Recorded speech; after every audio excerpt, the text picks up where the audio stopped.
Yeah, not really.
All right. Welcome to another episode of Angel in the Afternoon. We're on episode 134, apparently. So I'm just on my count. So I'm Angel Rivera. We got a bunch of excellent panelists this week. Witchy Perfect, Alex Knight, and our buddy Bill. How are we doing tonight? Bill. Today? Hey, Bill. y'all. No, don't kill him. Kill Bill, though. So how Actually, we doing? The movie is solid. I didn't see it. Sorry. Let's see. So we got plenty to talk about this week. I have been validated, and I am very happy about that. I was saying if I die in mysterious circumstances, I want everyone to know. Yes. By the way, I just want to let everyone know I am not self-deletion. I do not have any plans to self-delete. So if I end up deleting or deleted, I did not self-delete. Someone deleted me. Yes, and I did not have sex with Hillary Clinton. No, you had sex with Trump. But he's got them DSLs. But Vince Foster did. Excuse me. Whew. Yeah, whoever that is. If I get Vince Fostered, I did not have sex with any Clintons. No, you just gave him a blowjob, huh? It doesn't count. BJs don't count. We've established that with Monica. Yeah, that's right. BJs don't count unless it was with Monica, and right? Despite that I have a 14-year-old or 13 or 14-year-old daughter, I believe Jeffrey Epstein was innocent. You know, again, I feel very validated because, again, I said this to everybody on this show, on X, on anyone who would fucking listen to me, that literally the pedophiles will literally normalize pedophilia. I said that. I meant it, and now I am validated, and I win. I was the winner. I said it. It is happening. They are trying to normalize pedophilia. Why? Because they want to come after your kids. And as the only one who has a child here, by the way, this sausage fest that we have today, I'm the only one who can really say this because I do have a child. And it doesn't matter the sex of the child. 15 years old or not, you are still a teenager. You are still under 18. You cannot drive. You cannot smoke. You cannot even get into a bar. So don't tell me now. I mean, they went from what is a woman to what is a child now. Really? Well, I think we know who the children are. You probably saw me mention, but like some of the accusations were that he was trafficking children as young as 8. And it's weird that was the example she used as well. They're not 8-year-olds. They're 15. They were 15-year-olds. Well, the accusations were some of them were 8. So it's complete bullshit anyways. So right. One of Michael Tracy's tweets responding to a retweet or something, he used the word women instead of girls, which... they're not women. They are girls. They are teenage girls. When I was 15, I was a girl. I was not an adult. I could not, like I said, I couldn't even join the army. I couldn't, not that I would want to, but again, you can't smoke, you can't drink, you can't get into a bar at 15. You can't even drive at 15. So don't tell me that 15-year-olds are adults. Then give them the rights of an adult if you're going to say that. But no, this is to normalize pedophilia so that they come after your kids when you guys have them. But they ain't coming after mine because I'm telling you now, and I told you this before many, many times, You come after my kid, and I'm going to make Satan look like an angel, and I don't even believe in Satan. Well, you always have Chris Hansen to save you. I saw Alright. someone pushed back against Tracy saying like, okay, so if it was women, then why is that blackmail? If he's in a room full of women in bikinis, how would that be blackmail? That doesn't make sense. And that's how they justify that. That's how they normalize it, so that you normalize it, so that the fucking MAGA sheep and the liberal sheep and all these people who are sheeple, who literally think that the Democrats are fighting for them, or the Republicans are fighting for them, or Donald Trump gives a fuck if you can eat or not. Literally, this is so they can normalize it to those sheeple that, well, yeah, we should sacrifice. Did you see the video of those 3 kids? Who put 3 kids in a room with Donald Trump? You're a fucking idiot. Those were the sacrifices. Stop handing your kids over to politicians. Stop handing your kids over to I would politicians. not let my son anywhere near a politician. Period. I would not let my son anywhere near a politician or any of their spiritual advisors. Did you see that video too on X? His spiritual advisor was messing with a minor. Oh yeah. Richard Morris, I think is his name. No. Is that the name? I don't. I saw the video in passing, but it's the wife going, "We're not done with this. This is not over." I'm thinking it's over, you idiot. It's over. He got caught. Yeah. All right. Let's give Angel a show back. I'm sorry, Angel. You know, I was just gonna say that I was gonna bring this up later, but we brought it up now, the panel, so we'll get to it now, I guess, because you guys just took over my show, which is fine. I mean, it's a. But we love you, Angel. I just wanted to say I sent you an article you can bring up later. I sent you a message about that. Well, like I said, I'm the only one with a child here, so you know. So yeah, we just talked about the Epstein stuff. So I'm gonna say what I'm gonna say is I mean, we didn't learn anything new. We already knew all this stuff.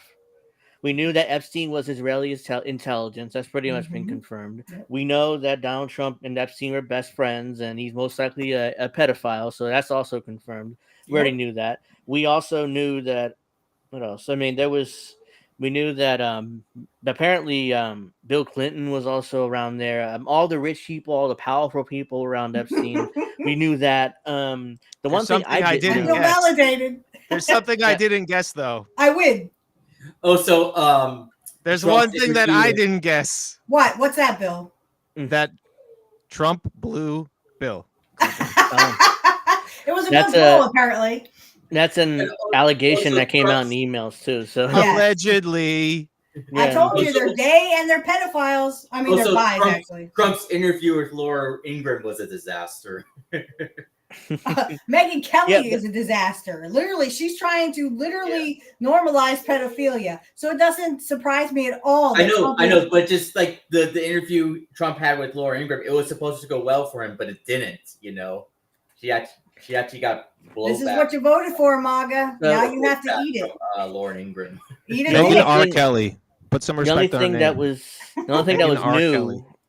So far, at least to me, that was new is Jeffrey Epstein alleged in an email that Hillary Clinton had an affair with Vince Foster, which is why he ended up dead. So that was implied by Epstein. So that too. That's how he ended up deleted. Yeah. I don't doubt that for a second. Again, the rich are banging everybody. They're banging everybody and their brother. They're pedophiles. The rich elite are really scummy people. They really are into some heavy duty evil shit. It's the aristocrats joke. Right. Shit, not good. Sorry about that. They're fucking the dogs. They're fucking the cats. The dogs. They're fucking the cats. They're fucking each other. They're fucking the kids. Again. Earl's here. Max is here. Hey, Sean is here. Hello. Hello, how you guys doing? Hey, everybody. Sean says they're now trying they're prepubescent. They were batshit crazy. Yeah, we were just talking about that. And I feel validated because I'm the one who said every politician in Washington, everyone in Hollywood are pedophiles and they're going to normalize pedophilia. So I am validated and I win. Well, my reward is that I will be protecting my child from any of those motherfuckers who try to touch him. Yep, we got a lot to get to this week. He will be 10 soon. Well, not soon, but next October. Yeah, we got plenty to get to. So I want to thank everybody for joining us in the chat. If you haven't already, make sure you like, subscribe. Try to share the content because not only I'm shadow banned, but INN is shadow banned as well. So Give us because that like and make sure you share. our subscriber count isn't going up, even though we're putting out a lot of good content lately. So obviously nobody's seeing us except for our audience, which is great. I mean, I appreciate you guys being here, but I would like to have new people in the chat. We need a bigger audience. Smash that like button. Like Yeah, please. Trump smashed Smash that. Bill Clinton's. Ooh, boy. Ah! Did you see that? There's a picture of Trump in a Monica Lewinsky wig and like was dressed like Monica. Did you see that? Yes. It's Yeah, like that was- there's like coming down his nose like AI, I'm gonna but- pretend I didn't see that. I assumed that was AI, but yeah, I did see that. We're also going to talk about the president's new proposal for the housing crisis. So he's proposing a 50-year I mortgage cannot have enough to say instead of a about that. 30-year That was mortgage. part of So the, we're Laura going to get to Ingraham that in a few interview. minutes. Yeah. Yep. And this is what's going to happen. Even if you so the average they said the average age someone buys a house is 40. So by the time, even if you started at age 20, literally you're going to be paying till you're 70 years old or 90 years old. It doesn't matter. It's going to You're take still 2 going to be paying generations. out the nose because that doesn't even, that's only just the mortgage. That doesn't entitle the property taxes are going to go up every year. The fucking insurance is going to go up every year. They don't even take into account, but they want you to own nothing. I You just saw own it's nothing. more than 40 now is what I just saw. Like No, I no, thought no. I just saw like Own 49 or something. Nothing, be happy and eat sea bugs. Eat sea bugs. Where's my soundboard? I will eat the cock. You own nothing, be happy, and eat sea bugs. There you That go. was good, Bill. Do that again. Oh no, someone might clip that. Damn it. No. Yes! Again. Clip it. Oh, Clip no, it. no, no, no, Clip no. it. All right. Snow's out here. Oh, damn. So Go on, though. So we'll get to the mortgage thing in a moment. We're also going to get to Gaza. The United States military is planning to build a $500 million base on the Gaza border. So, Again, they don't care about you. They care more about fucking with brown people than they do about you. They don't care if your SNAP benefits get put to, they don't care if you have food. They don't care if you go hungry. They only care about fucking with brown people. Mm-hmm. And I saw that they're distracting with the Venezuela shit. Mm-hmm. Yeah, then we get to that too. So this applies. Oh shit. Shit. Here we go again. That's right. I was talking about the 50-year mortgages with my coworker who is somewhat of a Democrat. Like he thinks the Democrats are going to help, but they haven't. So anyway, like I literally cannot wait to talk about that because literally him and I were talking about that. And I said, you honestly think you're going to be able to afford a house, even if you start at age 20. If you bought a house at age 20 and got a 50-year mortgage, guess what? You'll be 70 before that shit is paid off. And again, they don't want you to pay it off. They want you to be in debt for the rest of your motherfucking life. You will own nothing, be happy, and eat sea bugs. How about if we do 1,000-year mortgages with no payments due for the first 500 years? Jesus Christ. I mean, you would be in debt. Don't give forever. up any Your ideas. kids would be in debt. Your grandkids would be in debt. Your great grandkids and your, on down the line would be in debt for fucking ever. We need land reforms. We need land reforms. Land should be free. This is bullshit. We're animals. We live on this planet. We shouldn't be having to pay rent to live on the planet. We shouldn't have to pay rent to survive. To the articles now. Oh, I'm so sorry, Angel. Hey, they've taken over my show, but hey, we'll just start off with this. And this is Angel in the afternoon. Please like and subscribe. Yeah. So, as everybody knows, Democrats are melting down over Chuck Schumer's capitulation to the Republicans and reopening the government. How dare you reopen the government and give the American people their food stamps? That's basically what liberals are arguing. Because that's literally what they're arguing. Because, like I told somebody is like, basically the Republicans are never going to agree to the Obamacare subsidies. They already told you it's a non-starter. They already told you everything you needed to know. This is the deal we're going to give you. It's like, no, we're not going to do that. We want our subsidies. We want free money go to health insurance companies. That's their argument, essentially. By the way, Angel, the logo is blocking your face. It is. Aww. That's okay. Anyways, No. Put let us me down the finish my bottom. point. I'll figure. So then eventually they end up 40 days later. They end up agreeing to that same deal. After 40 days, like what was this? I mean, you just hurted the American people, and now you've taken responsibility for the shutdown. Agreed to this same deal Republicans offered. You might 40 as well days have ago. just. I think they wanted to fuck with poor people. I mean, this is rich liberals going, oh, how dare you? Mhm. How dare you give the poor people food? Just give them cake. I mean, that's how it is, you know? Bill, since you're wearing glasses, show us how Chuck Schumer wears his glasses. Yes. Well, yes. Well, anyways, progressives are now want Chuck Schumer as Senate Minority Leader because it's rumored that he's going to retire after his And term then they in want 2028. AOC to take over. Oh God. Yeah, Army goddess. they want AOC to run for that seat, but now who do they want as Minority Leader? Senator Chris Van Hollen, who's just a younger version of Chuck Schumer. So Ugh. that's who progressives are fighting for, to become the Minority Leader. Also, what's funny is that Bernie Sanders has not said one thing about Chuck Schumer. That's because Bernie's a pedophile. The only thing he said was, "Who's going to be the leader then? Who's going to be the leader then? A good friend. If it's not Chuck My Schumer." good friend Chuck Schumer. You're right, Jack. So, you are absolutely right. anyways, these are some of the talking points that progressives are putting out. These progressive groups. So these are really small, and I can't make it bigger, but I'm gonna try to read it as best as I can. The word progressive has no meaning anymore. I know. Yeah, it really means just rich liberal who doesn't give a fuck about poor people.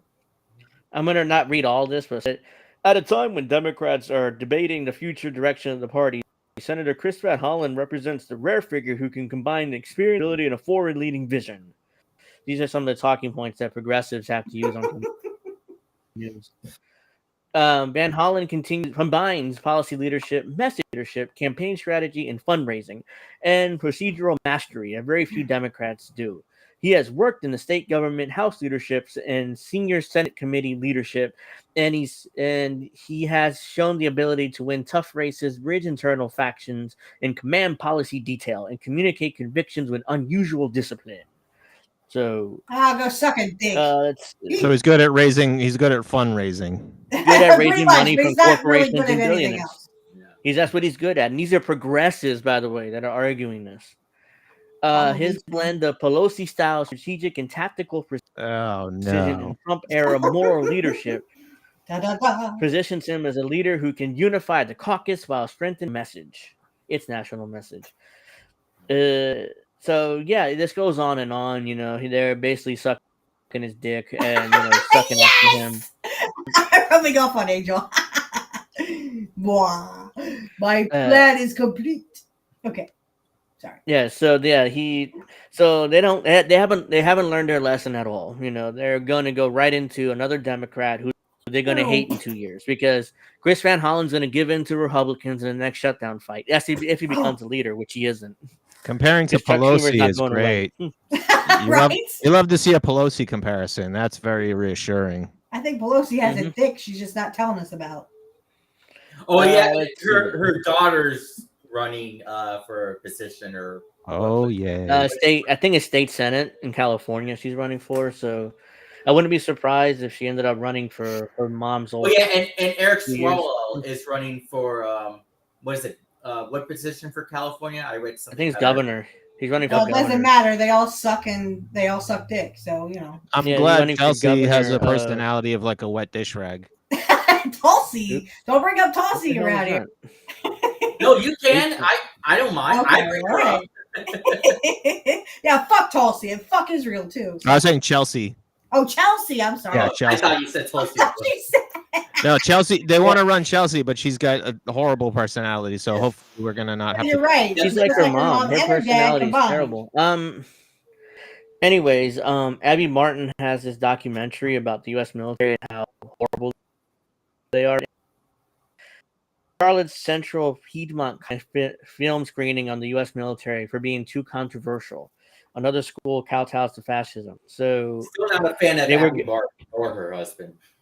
They showed she does good work at times. She does good work at times. Like this U.S. military film, I'm sure it's good, but there's times where she comes across as cringe. But But let's see. This is the movie. Yeah, no, she got Earth's some Greatest- COVID stuff wrong. Yeah. Yeah, that too. The COVID Yeah, stuff, she which did. is an issue. That's just the movie. Earth's Greatest Enemy. Jabby Martin. Earth's Greatest Enemy is a second documentary from journalist Abby Martin that uncovers a shocking blind spot in the climate conversation. The U.S. military, exempt international climate agreements, That's and rarely just one. scrutinized in main reporting. The Pentagon is revealed here as the world's single largest institutional polluter, spewing carbon, contaminating water, and scarring landscapes across the globe, and combining investigative journalism, striking visuals, and stories from impacted communities. The film challenges audience to rethink the hidden costs of a global military empire and its planetary consequences. Provocative, urgent, and eye-opening, this documentary will change how you see both the military and environmentalism.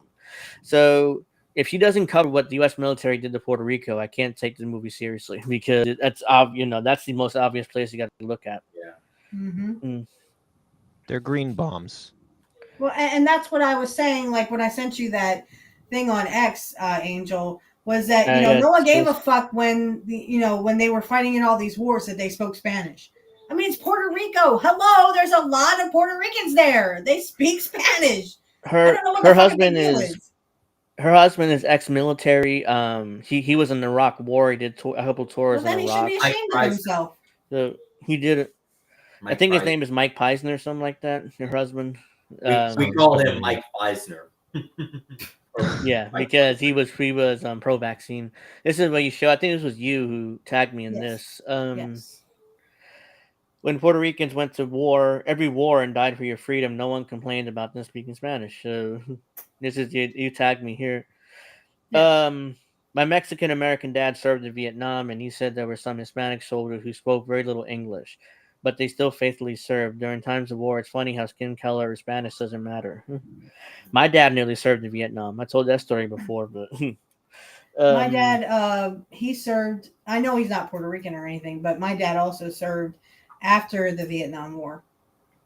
I mentioned before that my dad was in the Vietnam War, but he wasn't a soldier. He was like just an engineer, just working off vehicles or something. So. But he still served. I couldn't go to Vietnam because of my bone spurs. He didn't fight in battle. And I was too busy sucking dick. I went from chicken hawk to chicken head. Eat a dick, Trump. I already did. I know, Bill Clinton's. Her brother is questionable. Has a few links to the CIA. Abby Martin's brother. Yeah. Oh. Well, I don't know. I mean, I didn't know about that. So yeah. I don't like. Okay, I'll take your word for it, but I didn't know about Abby Martin's brother having CIA ties. Excuse me. This is from Common Sense Investor. He followed me. You okay, Angel? Losing my voice. He followed me immediately as soon as I that he tweeted this out. But I saw this immediately. I had to talk about it. Trump just posted the 50-year mortgage. 50-year mortgage equals lifetime debt. Bank gets rich, you'll never get free. This is the history of mortgages. Back in the early 1900s, mortgages were short, usually 3 to 5 years, and mostly interest only. Then you had to pay a big lump sum back to the bank because people couldn't borrow big amounts. High house prices stay low. In the 30s, I think this was under FDR. Pretty sure it was. We got the 30-year fully amortized mortgage, which is what's standard today, the 30-year mortgage. Right. We didn't make houses more affordable, moved the price ceiling. Banks love this because longer duration means more years of interest extraction. Since most families move every 5 years to upgrade, they never get out of their front-loaded interest zone. Here's what happens on $500,000 mortgage, 5% in the first 5 years. Mortgage principal, you build, interest you pay. So in 10 years, you build $219,000 in equity and you pay $99,000 in interest. $83,000 in equity, $115,000 in interest. 30 years, $41,000 in equity, $120,000 in interest. Excuse me, not $120. A 50-year mortgage. So you build only $12,000 in equity, $123,000 in interest. So it's flipped exactly it's flipped.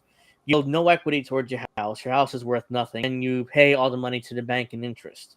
Right. So yeah, a $50,000 house, a $500,000 house is literally going to cost you over $1 million by the time it's all said and done. And that doesn't even, like I said, it doesn't even cover the property taxes that go up every year, the insurance that goes up every year, the fucking maintenance of the house that literally you have to pay for the maintenance of that house.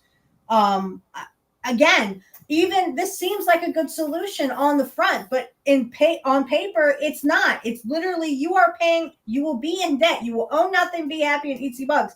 And let's say you die before this is over with. Now you leave that debt to your kids. Now your kids will have to pay for that debt plus their own debt that they accumulate. It's 2 generations that have to pay off that insurance the mortgage, because there's no way that you can pay it off in one lifetime. The longer the term, the less equity you build, the more interest you bleed. Right. So when families upgrade a few years, they restart the amortization clock over and over. This isn't affordability, it's a hamster wheel. 50-year mortgages don't make homes cheaper. They guarantee you never escape the first 5 years. Bank lose. Right. America doesn't need longer mortgages. America needs lower house prices. 50-year mortgages are not relief. It's debt perpetuity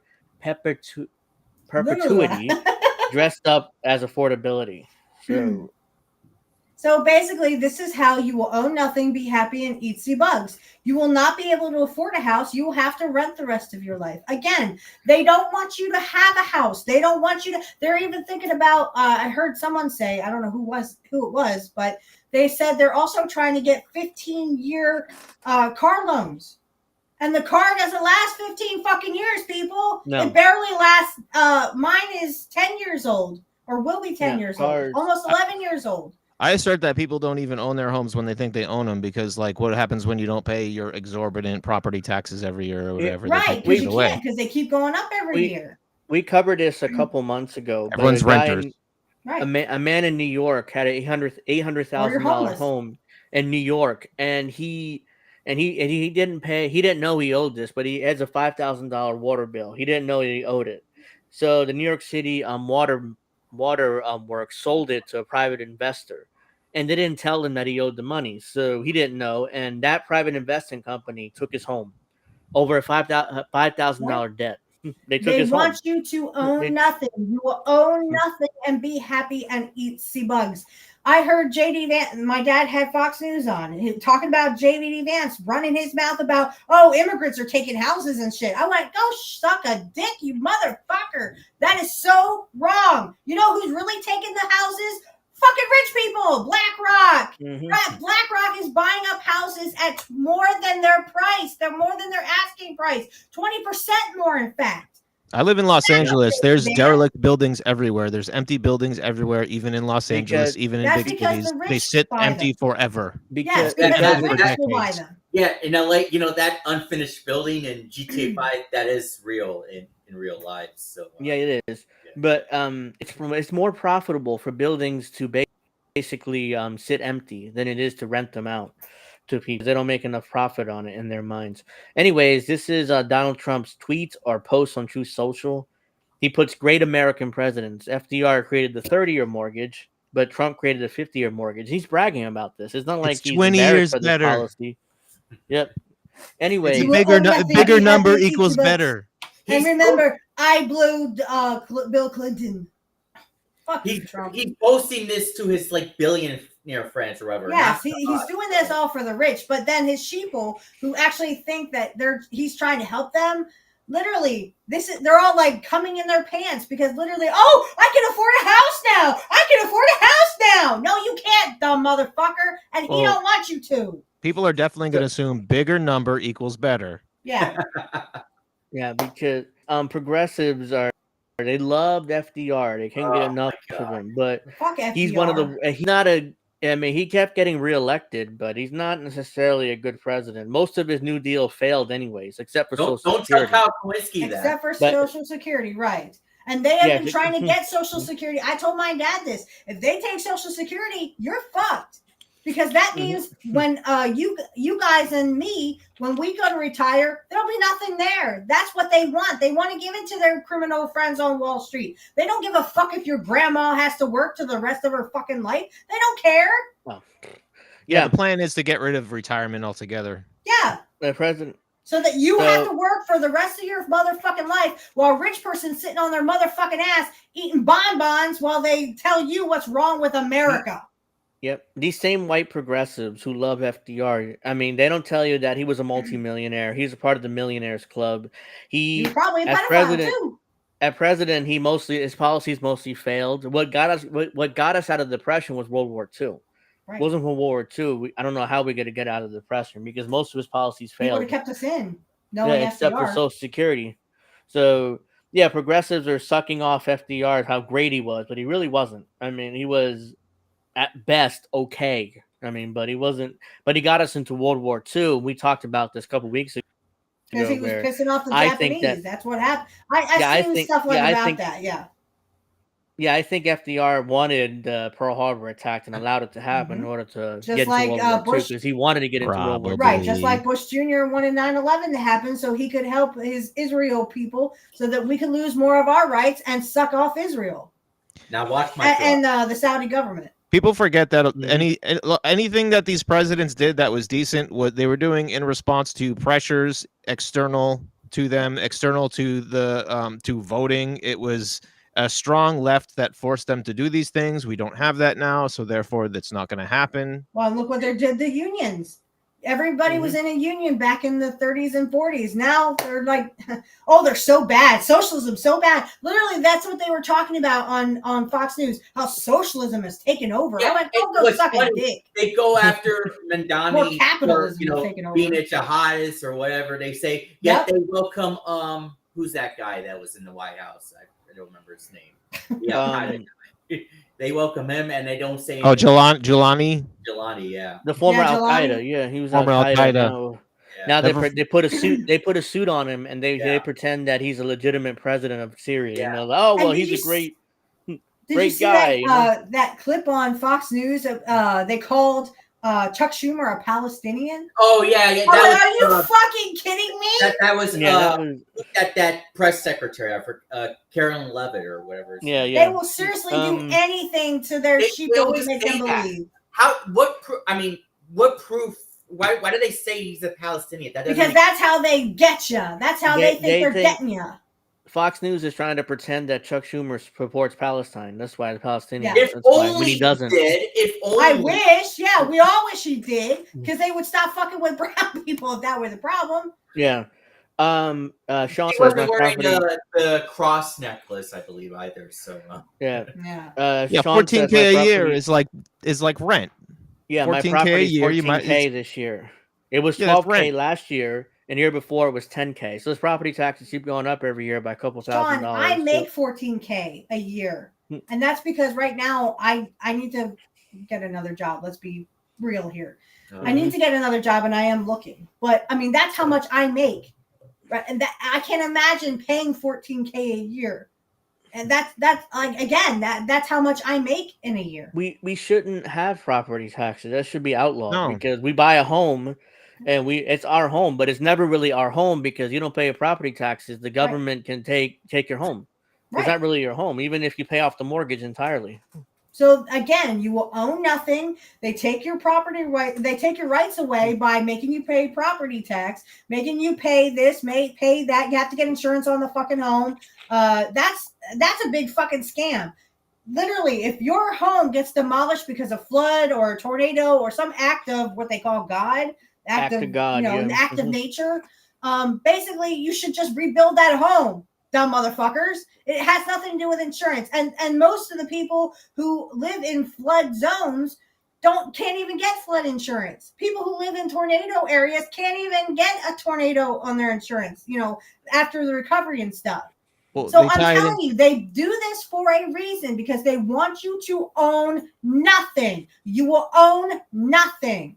They tie it into education so they can say, well, if you don't pay property taxes, kids won't get educated. You pay school tax. And our school taxes, I told Angel this last year, was $600. And they're still asking parents to provide notebooks, pencils, pens, and school supplies. Mm-hmm. So where is our fucking school taxes going?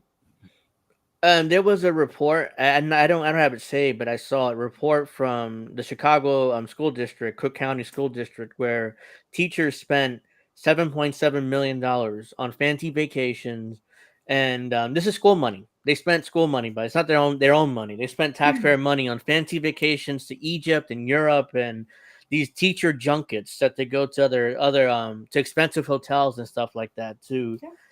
So that's what they're doing with the money. The teachers are controlling this money, and the union is not allowing the schools to actually look at how they're spending the money. So the teachers union is kind of an issue here because they're refusing to allow their books to be opened. So especially in Chicago. So it's like, Well, there's corruption all over the place, and they're trying to blame the teachers who are just trying to get by. I mean, teachers barely make a great salary right now. No, yeah, I know, but so there's definitely corruption in all the. I mean, yeah, there's corruption in unions because they want to come back and say, "Oh, well, look at this union; it's so corrupt. They don't even care about their own teachers." It's not it's the leadership that owns that union. School administrators, right? Doing it's a lot of more. scams and I stuff. bet that money is going for the salary of the fucking right. who makes a 6-figure salary. Those teachers don't.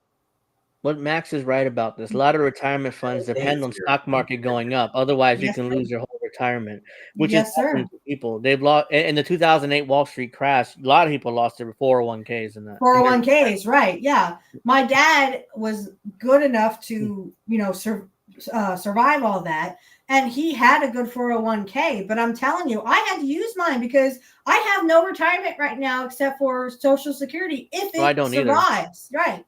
So that's what I'm saying. Like, they don't want us to be able to retire. They want us to work until we fucking die because they don't want you to own anything. They want you to own nothing, be happy, and eat bugs, and don't even think about retirement. You need to work, you fucking poor person. Hey, David, what's going on, man? Hey. Let's see. So let's I'm get on to. You saw my this Angel, right?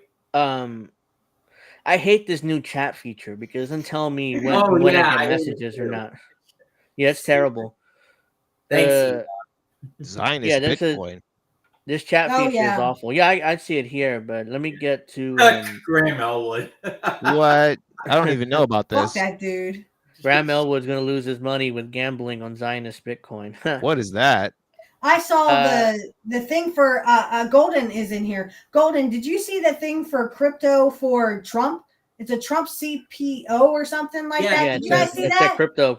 Yeah, I saw it. That's a CBDC if I've ever seen one. David says I'm a union guy, but I do agree that some union top brass tend to dip on the pot for members' dues. Yeah. And they do that so that they can say, well, look how horrible this union is.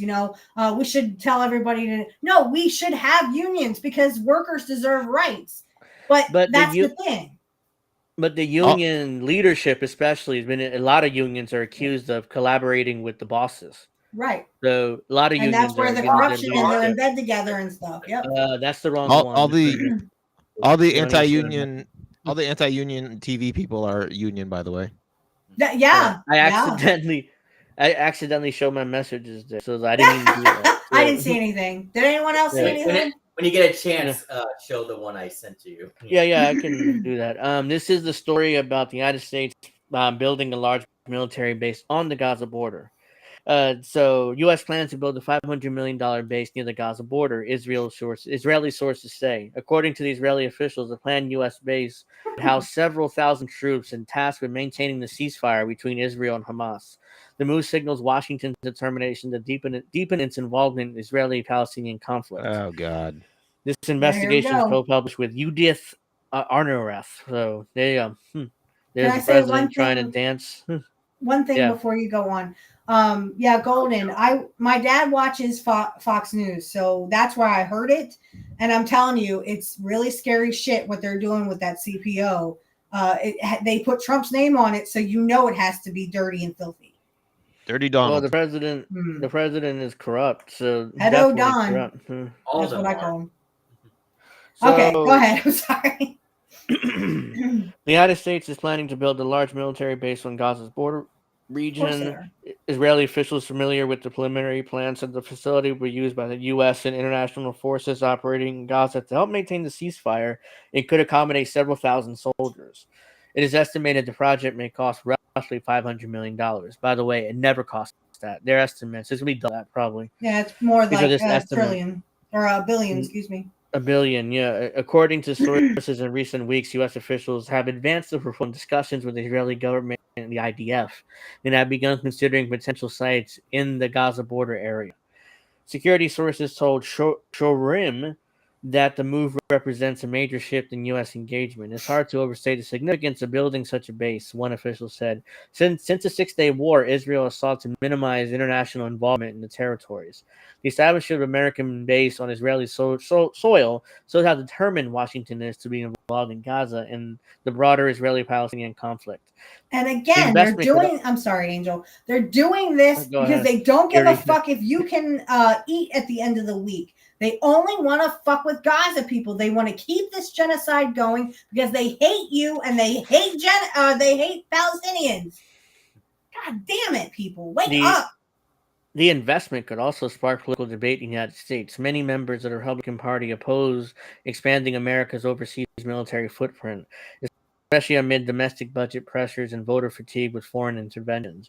This is not really true. I mean, the Republicans love, they're in favor of this for the most part. Maybe Thomas Massey isn't, but the rest of the party is completely behind building more military bases. Well, that's okay. They can just make Massey look like a demented person. MTG is in favor of it either. MTG, you know me. Rand Paul. I don't know what she's trying to pull. I don't know what she's trying to pull, and she's trying to turn a babyface turn or something, or she wants to run for president. That's all it is. It's a babyface turn. They make certain people baby faces, and really they just work for all the same people. The president said, I don't know what's wrong with her. I mean, she's like crazy, lately. So see, just the people that they're trying to build as baby faces are crazy. They're cray or crazy faces. I don't know where their head's at. That's a crazy person telling others they've gone crazy. Yeah. I think that she's trying to run for president, and that's why she's trying to take that Trump mantle, because she's anti-war all of a sudden. She's against the Israeli-Palestine thing, the Israeli war in Palestine. She ain't doing dick to do anything about it. She's just sitting there talking about it. Yeah, she wants to run for president. She smeared people early on who were against the genocide. She smeared people early on. Yeah, she did. Yep. Now she's completely done the exact opposite. Now she's done her babyface turn, and Trump is helping her. Yeah, Trump is like, I don't know what's wrong with her. She's like, so yeah, I don't know whether she's losing it or whatever. I don't remember exactly the exact word he used, but he's like calling her crazy. Until now, the U.S. military presence in Israel has been limited. Following signing of the ceasefire agreement between Israel and Hamas, about 200 U.S. troops were deployed to Israel to operate from the U.S. Central Military Coordination Center in Kiryat Gat. During the war with Iran, the U.S. also deployed 2 THAAD missile defense batteries, which played a role in intercepting Iranian missile attacks. The planned base would mark a significant expansion of U.S. activity in Israel and comes with amid moves that already curtailed Israel's operational autonomy in Gaza. According to sources familiar with the matter, CMCC and Kiryat Gat is expected to take full control of humanitarian aid distribution in Gaza, relegating Israel's coordination and government activities in the territories to a marginal role. The transition was first reported by the Washington Post earlier this week, which noted that the move relegates Israel to a secondary role in determining how and what humanitarian relief can enter Gaza. The CMCC takes lead. There's the vice president. The CMCC and Kiryat Gat is going to be responsible for most of the activities in Gaza, and Israel's status in the position of dominant player in Gaza is going to change. A senior researcher at Tel Aviv University, said to Shorim. Shorim reached out to U.S. Embassy in Israel for comment. Embassy to the U.S. Department of Defense, which in questions the U.S. Central Command, CENTCOM, as a public application, CENTCOM has not responded to comment. So basically, the U.S. military is taking over. He blows Peter Thiel. Yeah, basically the U.S. military is taking over. They're taking over Gaza, and Israel is like in a secondary role, and the U.S. military would just like, fuck off, Israel. This is ours now. So that's basically what's going to end up happening. U.S. will take control of Gaza altogether. And Maybe it'll what be will happen is what they do over there, they will do over here. So if you don't sign up for their CBDCs and digital IDs, we probably will be bombed or jailed or both. Yep. So yeah, so the U.S. military it'll probably be a colony of the U.S. just like Puerto Rico is. Most likely, the U.S. military will control it. And if you don't give And up your kids to them, they will literally bomb you. And like I said, I am not I'm not up for self deletion. I do not have any ill thoughts to myself or Yep. my family. So I'm just telling everybody now, I have no reason to self delete. Let's see here. Yeah. So I did not have sex with Hillary Clinton. That's obvious. I did not have sexual relations with that one. So means the Hillary. Russian. Let's go to I don't think they've ever banged. That was just a marriage of convenience. And that's really all the rich marriages are. I mean, rich people literally get married just because they have to. It's called arranged marriages, guys. They don't get into this they all have open marriages. That's why a lot of Congress people were getting caught with picking up guys doing Morse code in a bathroom. Or they were Chelsea picking looks up like guys that other else. guy. Chelsea looks like she could be the kid of that other guy. I'm sure. That's what that I mean. Hillary worked for. They all have open marriages. The rich do not care. They're all evil, very, very evil people. They've lost their souls a long time ago. So Democrats are very angry because it turns out that Epstein was getting advice, or actually, no, wait, what was it? It's not this. It's not the one. Yeah, Morgan J. Freeman. Where was We it? already knew the U.S. was compromised. So Epstein was advising Russia to handle Donald Trump.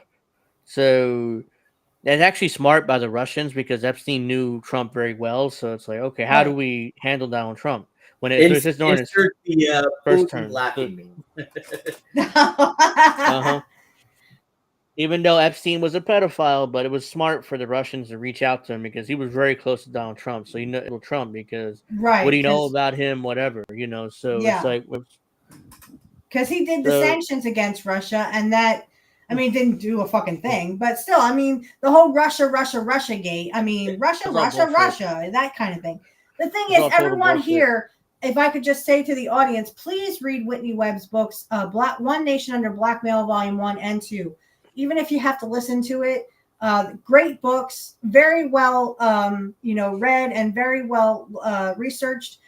She really tells her stuff. And what I've learned from those volumes is literally everyone's fucking connected, and everyone in Hollywood and all the politicians and everyone in Hollywood are fucking pedophiles. They all knew who Jeffrey Epstein was. Do not let them fool you. Yeah, so we'll get to that in a moment. I agree with you. These politicians selected from Young Day. She was also assigned a control bill, but she's also a perp. Do you know the Democratic Party, the Democratic Leadership Council? They choose potential politicians in college to run for office, and they trained them how to sound progressive in college. So when they run for office, they know how to sound progressive, but they really are centrist. That's why they're trying to make college rich people's. They're trying to make so that you can't afford college, but the rich people can afford college, and their kids don't even want to be in college. Well, we heard that scandal where the one lady from was it Full House or something? She paid a bunch of money for her kid to go to college. She didn't even want to go to college, even though she's a rich bitch and could do whatever she wants. But again, they train these people because they're rich. They never have to work a day in their lives. They don't care about poor people. They train them so they will say, as long as you do this, this, and this, you will be a fine politician, and we'll let you into the club. Yeah. We have by the way. Kitty. Most young Democrats came out of the Democratic Leadership Council.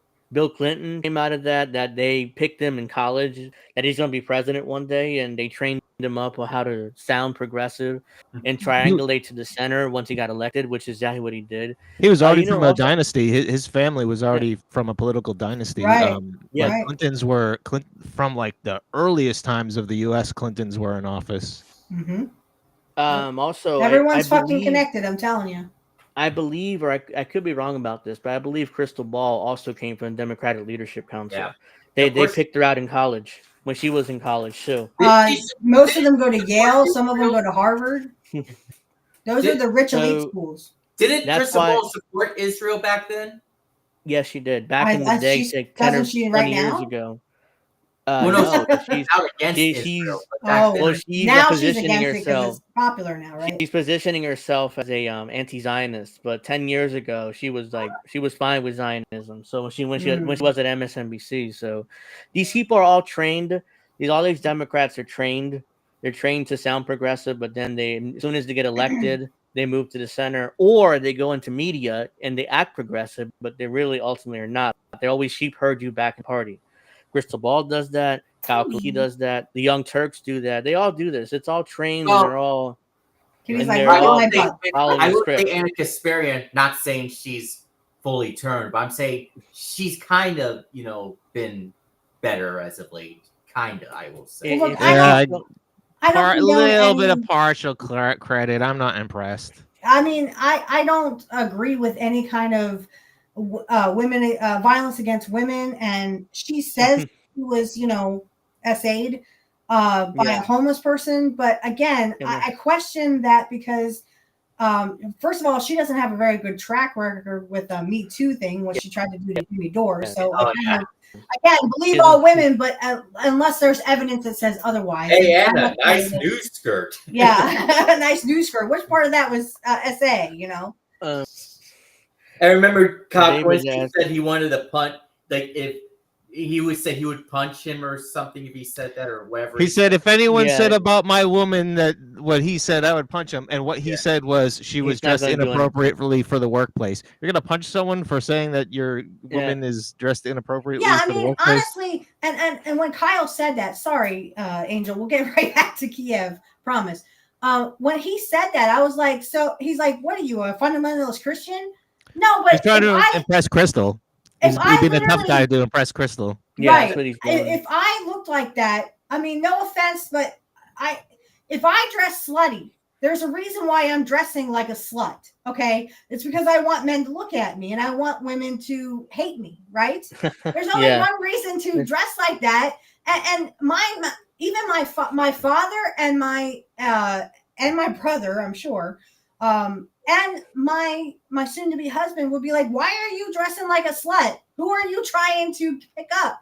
Why aren't you, my man would be like, why aren't you dressing sexy like that just for me? Because honestly, if she was married at the time, she had a boyfriend. Yeah, if I were her boyfriend, I'd look at her and go, are you fucking nuts? Why are you dressing like a fucking slut? Are you trying to show off your coochie to everybody? Nobody wants to see your fucking coochie, Anna. You have a fucking mental problem. There's only I disagree with the coochie part, though. I'm sure someone wants to see the coochie. Well, but it was a very frat house attitude in TYT back then. Like old TYT was that's why they had they were trying to act like Howard Stern. I didn't even like Howard Stern when he was supposedly him. Yeah. But they what put I her mean, calendar. Remember the Howard calendar. Right. What I mean by that is, again, there's only one reason why women. Trust me, I am a woman. I only dress sexy for the man I'm trying to impress. Anna has a problem. The fact that she dresses like that to work means that she wants to try to make all the men look at her coochie. Again, nobody wants to see your coochie. Okay. Again, I might. Okay, you might. Okay, well, that's different. But I mean, I feel bad for her husband, even though she praises her husband up and down. She was a really fucking big slut. A lot of people back in the thought day, she was probably banging every guy she could. I used used a segment on their channel where she got a guy to buy her shoes. Yeah. If you come home and tell me that another man bought you shoes, then we're over. You don't want me. Okay. Yeah. There's problems in Anna's relationship with her husband. She has mental problems where she thinks that she has to dress like a slut to impress men. No. There's only one man you need to impress, and that's your husband. Otherwise, you would not be dressing like a slut. Didn't Anna also have like a nose job a long time ago? She had a nose job? Yeah, nose job. Yeah, apparently multiple ones because she had a problem with her nose.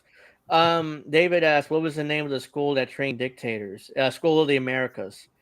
And they changed the name now. There's something else. I forget what it is now, but they're still training. they're still training dictators, but yes, that school is still around, but they named it something else because School of the Americas got such a bad rap because they were training all the the military juntas in South America that were running like Chile and Venezuela, all the military juntas. They trained them all. So to be reminds me of Blessed be BlackRock when they John. had Hi, that, John. when they had that student that um, tried to kill Trump. Yeah, David that agrees was with all me on bullshit. Gucci. The Russians ended up pummeling Kyiv, the capital of Ukraine, with ballistic missiles overnight. So the Russians are actually striking at Kyiv, which they never do. They strike all around Ukraine, but they avoid the capital. Now they're striking there. The Russian military army is striking military and critical infrastructure with Geriams and Kenazil missiles. Several of the largest power plants in Kyiv were hit. My reaction this to is that is wah wah. I mean, seems this like- is the end of this should be the end of, but again, the only people who can stop this war is Russia. No, I don't think they're going to do that because the tensions between America and they're just using Kiev or using Zelensky as a puppet. But they don't want this war to end. They want to be big bad Russia. They want the big Cold War again. Yeah, here's the thing: the Russians is the Russians could have I've ever seen. The Russians could have controlled Kyiv within a week if they wanted to, but they don't. They didn't do it because they wanted the peace deal. They wanted a deal that Ukraine wouldn't join NATO. Right. This war, that's the only reason why this war keeps going because the U.S. keeps saying that they want Ukraine in NATO. Right. And that's a non-starter for the Russians. And that's a big slap in the face to the Russians, who literally were told we will not extend to your border. And what did NATO do? They went up against Russia's border. They went east. And technically, the U.S. claims, well, we never agreed to that. We may have promised it to Gorbachev, but we never actually agreed to it on paper, which is why they continue going east, even though they technically never put it on paper. I think they actually did. I think the paper was eventually discovered. Oh, like, really? I didn't know that. Yeah. Because I might be wrong. Again, they'll say anything to, oh, no, we can't help big bad Russia. Russia bad. Back in the 50s, this was the thing with the Cold War. I'd rather be dead than a commie. There was nothing wrong with communism. Here's what's wrong with communism. It was never allowed to flourish because they didn't want Americans. They wanted Americans stupid. They didn't want to say, oh, well, why can't we have that? Because communism just means public owned. So does socialism. Think about this. All the public streets, you do not have to pay to drive on them. Those are called tolls. Those are called private roads. And now they're not even communists. That wasn't Palpatine. It was my Zelensky impression. That's how he talks. Fiorella, by the way, if you haven't. Somebody's at the door. I don't know. It's not me. Oh, I hear it too. I don't know. This was Fiorella said this is after Russia faced a large-scale UAV raid involving multiple drones in Novorossiysk. Sorry, it's the Russians. I don't know. On November 14th, Ukraine carried out drone strikes on Novorossiysk, damaging a ship and several residential buildings and an oil depot. So basically, this is the Russians' response to that. They are attacking Kyiv. So remember, stand with Ukraine. I'd rather not. The map has barely moved. Russia has controlled the entire eastern side of Ukraine for almost this entire time. This entire thing is just that so we can have never-ending wars that are never going to end, and you always have to have an enemy, so it might as well be Russia, even though most Americans are like, Putin's not my enemy. Yeah. Well, at least some Americans will say that. I don't know most of them. It's like that funny meme. Don't shoot. I'm retarded. Prove it. I stand with Ukraine. Yes. That's a one. Let's see. Let's get to whoops. The way to really stand with them is for peace. If you really want to stand with Ukraine, you should have wanted peace this whole time. That ding dong, ding dong. Is somebody I heard it too, but I don't know. I don't know whose doorbell's being rung. It's not mine. We don't have a doorbell. No. We don't have one of them rings either because I don't want the government looking at people coming in and out of my house. None of your fucking business, government, who's in my house. You're being a little too much there. You can have a doorbell. I could have a doorbell where? Well, most you're being a little too care for, or whatever the word I would Most use. people have like that Ring doorbell now, which records you, like records everything. I mean, And- just and because Amazon- you have one doesn't mean anything. They literally, the government can spy on you and look who's coming in and out of your house. And Amazon is allowing the U.S. government and police departments to look through your footage remotely without a warrant. They just let them look at the footage of your house, and you don't know about it. They don't have to tell you. Amazon. I don't have an Alexa or nothing. I don't have anything. I mean, I have a phone because everybody else has a phone, and yes, they're spying on me, but I don't fucking care if they know fucking business. And if they try to take me down, well, go ahead, take me down, because I ain't talking to nobody I shouldn't be. So the Kremlin said, this is from yesterday, the Kremlin says Russia is opening the talks, but will continue war until Ukraine is prepared to negotiate. So they're not giving in on this. The Russian presidential spokesman Dmitry Peskov explained that the Kremlin is still open to negotiate a settlement in the war of Ukraine. A Russian diplomatic source said that a second summit between President Vladimir Putin and President Donald Trump is necessary. Given the lack of opportunity to continue negotiations, we would certainly proceed with special military operations to achieve the objectives set by the Supreme Commander-in-Chief and the President Vladimir Putin. That's Peskov right, David. I did not self-delete. He continued, Russia is open to settling the Ukraine conflict via political and diplomatic means. With the lack of such an opportunity, when doors have been slammed shut by the Kyiv regime, we will continue with special military operations. He made the remarks that Russian forces have made significant gains in the Donbass in recent weeks. Russian soldiers have seized Ukrainian villages across the front lines and have nearly taken control over a key city in the Donbass. The Kremlin is demanding that Kyiv recognize Moscow's claim to the Donbass and the territory in southern Ukraine held by Russian forces. Putin is also calling on Ukraine to agree to never join NATO and to demilitarize. Kyiv says the war will not end until all its territories retaken. That's not happening, and you're kind of delusional. I think that's happening. Including Crimea. Wow. Yeah, they want Crimea back too. It's not going to happen. It's not going to happen. Additionally, Ukrainian President Zelensky says Putin must be tried for war crimes. That's not going to happen either. Yeah, right after you are, Zelensky, you fucking dumbass. You're the one who literally got rid of elections. You're the one who was prosecuting Christians. You're the one who was literally doing all the war crimes, motherfucker. Right. So, yeah, I'll let Putin go right after you, motherfucker. He's saying elections will start. They'll have. Let's not forget that Zelensky used to be an actor. Right. Yeah, he's saying they'll have elections. Actor, yeah. He's saying they'll do elections again once everything is retaken, including Crimea, which means they'll never have elections again. They'll never have elections again. And guess what? No. Now you have a dictator, Ukraine.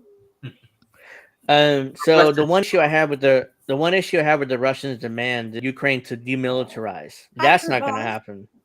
That's not going to happen. The Ukrainians will not demilitarize. So this war might continue in perpetuity. There's some optimism that President Donald Trump could end the conflict on the presidency. Right. Trump's not going to do that. One day. Trump's not going to do that. He said he would do it 24 hours after he was elected. And here we are. And then they said he was joking. And then, he was joking about it. The White House said he was joking when he got inaugurated. Oh, what a funny joke. The Kremlin says no significant progress was made this year and that Kyiv had withdrawn from negotiations. And additionally, a Russian diplomatic source told the state media that Putin and Trump needed to meet again. The leaders met August 15th in Alaska. After a mid-October phone call of Putin, Trump announced the two leaders would meet in Hungary. However, the summit was called off after a phone call between Secretary of State Marco Rubio and Russian Foreign Minister Sergei Lavrov. Again, Rubio probably said something Lavrov likes, so they canceled the meeting. The issue, because Marco Rubio is an ass. I mean, he's arrogant, he's condescending. Yeah, he obviously sucks the right dick to stay where he is. It's Rubio. The issue of a new meeting with the presidents were announced in context by Lavrov in a phone call to Rubio October 20th. The Russian diplomat said the summit is definitely necessary, but it must be preceded by careful organizational substantive I don't know about that, Dave. Preparation. I don't know about that. Remember, However, he was sorry, Angel, 1 second. He was in a room full of 15-year-olds while they were dressing. 15-year-old women, not girls, by the way. Women. Yeah. Callback. However, this is only feasible if the U.S. adheres to the Anchorage agreements. He added, "We are convinced that the practical details of the meeting between the presidents must be worked out in the spirit of the understandings reached in Alaska." So this is the Libertarian Institute. When they talk about how the president promised to end the war in 24 hours, they're kind of, claiming they're sucking up the Trump air to hope that he would do what they want. Libertarians are anti-war, but they also kind of support Trump. So it's like there are times where Remember when do Trump stuff was like saying, "I want them to stop dying." I just want people to stop dying. He's like, People are he was talking about rich people. He was talking about rich people. Yeah. I mean, the only reason why a rich person would die in this country or in any country, literally, is because he was a sacrifice for something. Like he fucked over a bunch of rich people or whatever. Because killing poor people, that's just a Tuesday. But killing a rich person, my God, the whole world has to stop. There we go. So let's get to this. The United States is going to build more bases, this time in Damascus in Syria. Of course. According to Reuters, the purpose of the military presence will be to help enable a security deal between Israel and Syria. Because we haven't learned anything from Iraq, or we haven't learned anything from overtaking Libya, the U.S. slave markets. So the U.S. is you're going to build a military base to establish peace between Syria and Israel. The same thing in Gaza. They're going to build that base to make sure the peace deal continues. So let's put the U.S. military there that wants to go to war. Is that the lie that they're perpetrating? Is that the delusion that they're perpetrating? Okay. The U.S. is planning to establish a military base in Damascus. Reuters has reported as Trump administration continues to strongly back the new Syrian government that is led by former Al-Qaeda leader Ahmed al-Sharia.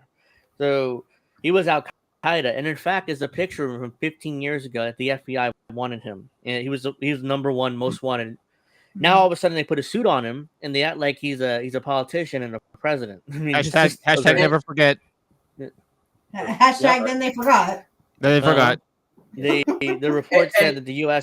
Where's Tulsi Gabbard? Remember all the times she was defending Assad and all this stuff about Syria? She's too busy sucking a dick and then becoming a pedophile. She's the head. She's director of national intelligence. She keep putting out information about how Obama tried to screw over Trump in 2016. That's what she's doing. So even though it was 10 years ago, nobody cares. Yeah, it already happened. So.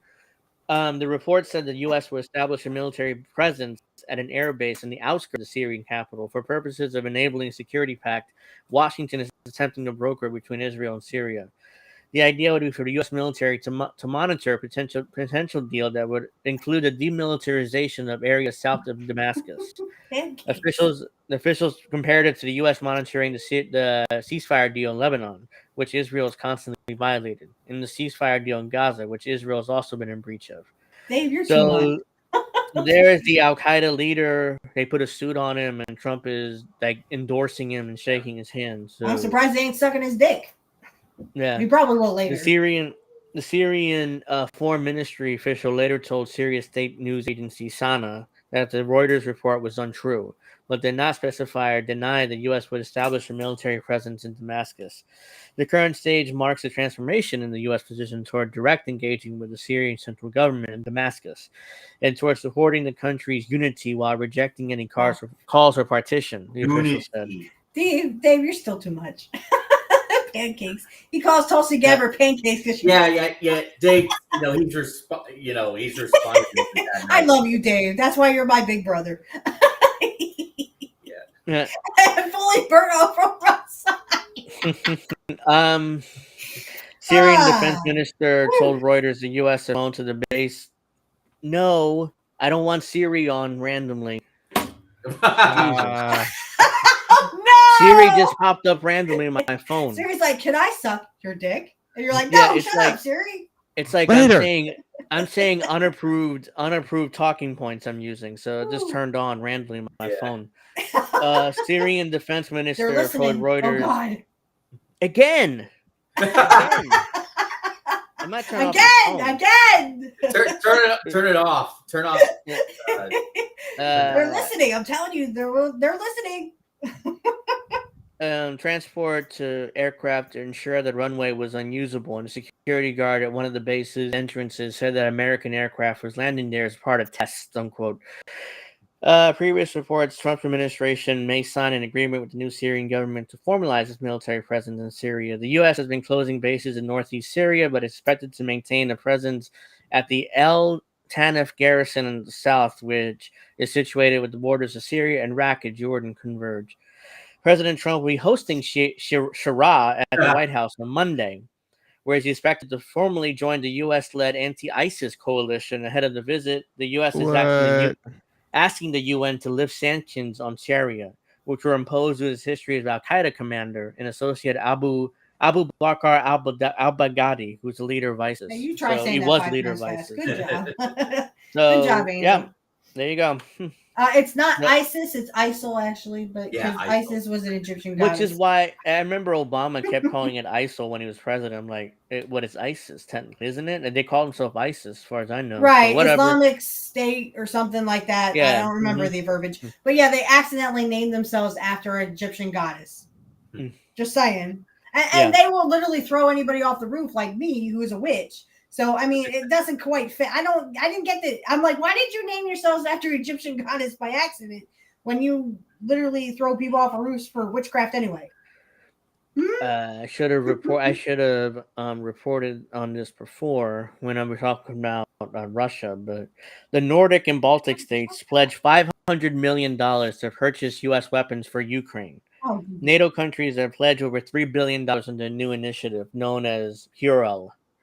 A group of 8 Baltic and Nordic NATO states have announced on Thursday they're pulling together funds to pledge $500 million to NATO scheme that funds U.S. shipments to Ukraine, known as the Prioritized Ukraine Requirements List, or PR for short.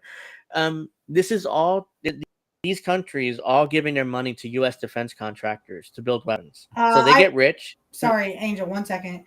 Jacqueline, that's what I was told. They accidentally named themselves after ISIS, and ISIS is literally an Egyptian goddess. I don't know if they did it accidental or they did it on purpose, but I'm saying that their kind of mentality where they hated people who did witchcraft like me and threw them off of roofs anyway, or that maybe that was just Saudi. Yeah. But I'm sure in Syria they kind of frown upon witchcraft. So it's not ISIS. It's Saudis.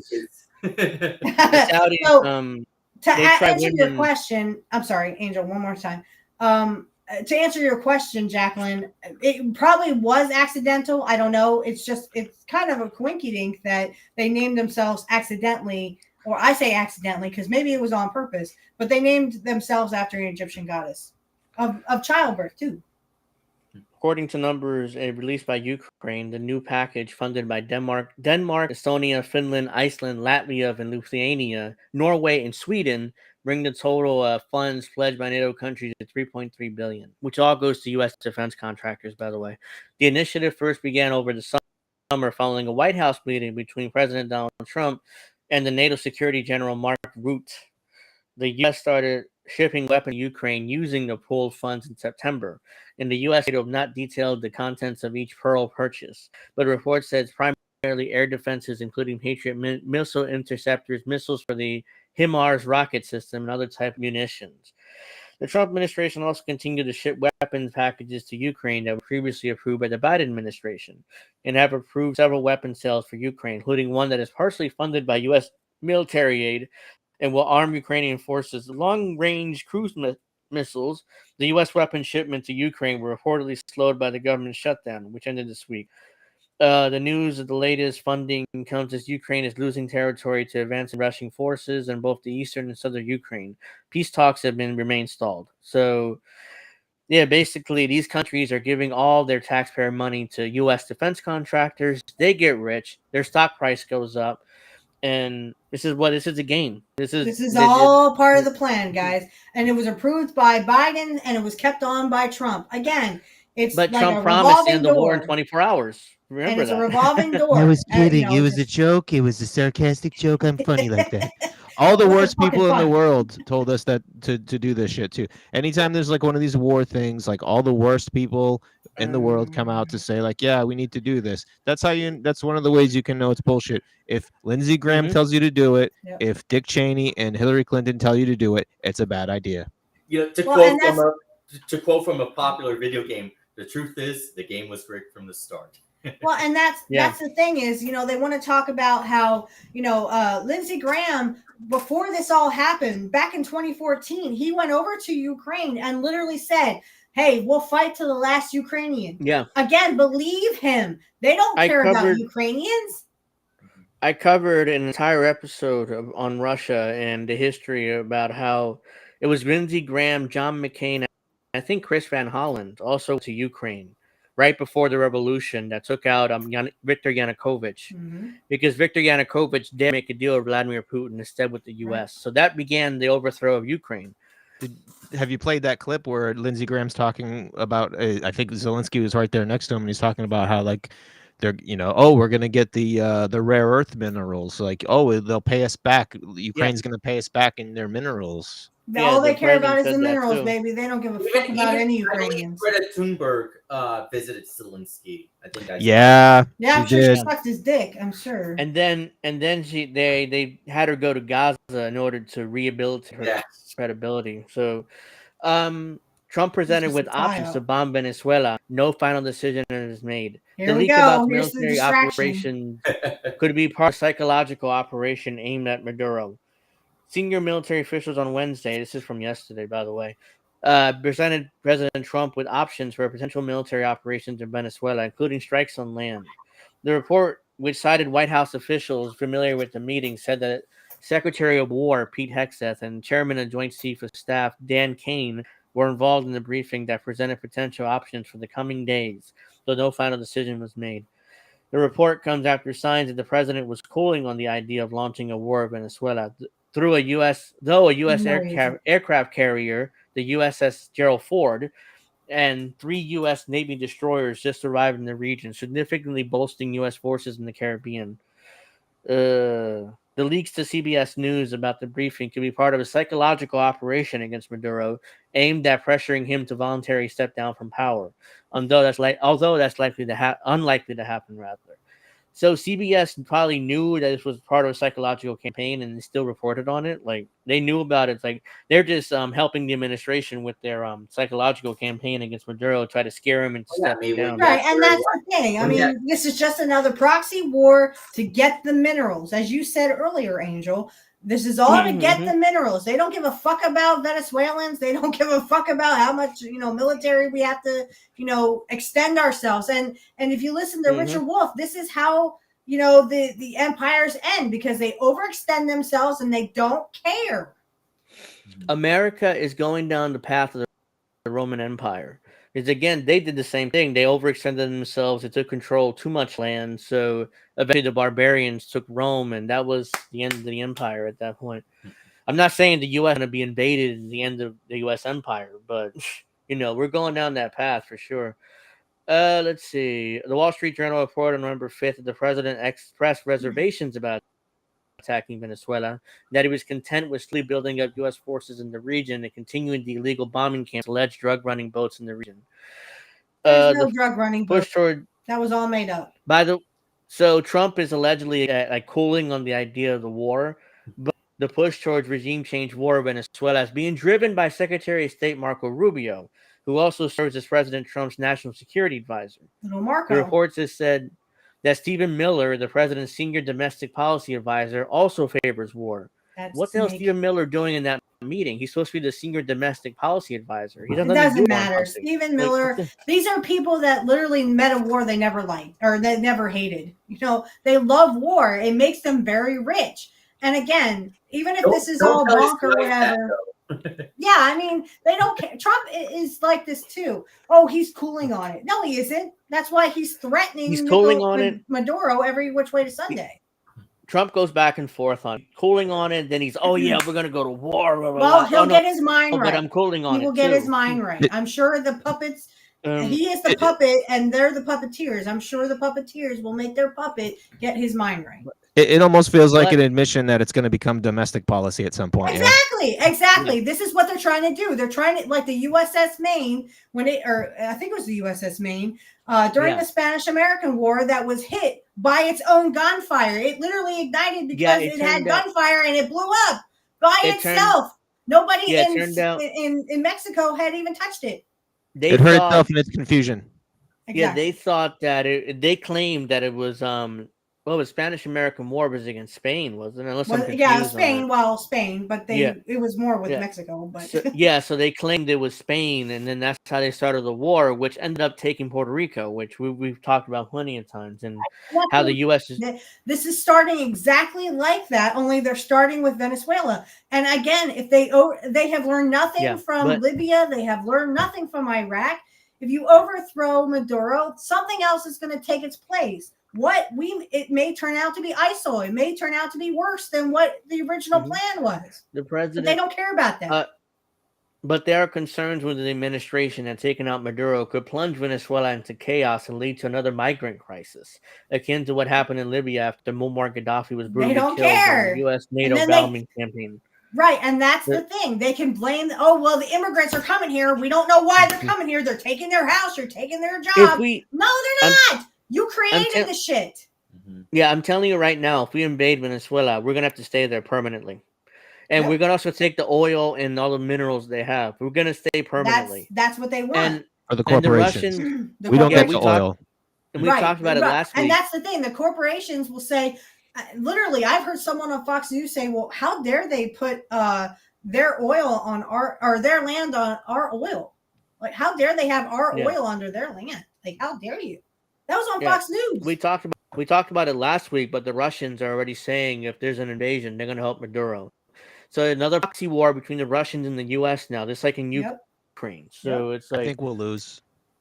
I think we could overthrow. I think we could coup Maduro, but I think in the long term we'll lose. I don't think the people. I think the people will resist. They're armed, and I don't think Americans are willing to die for this.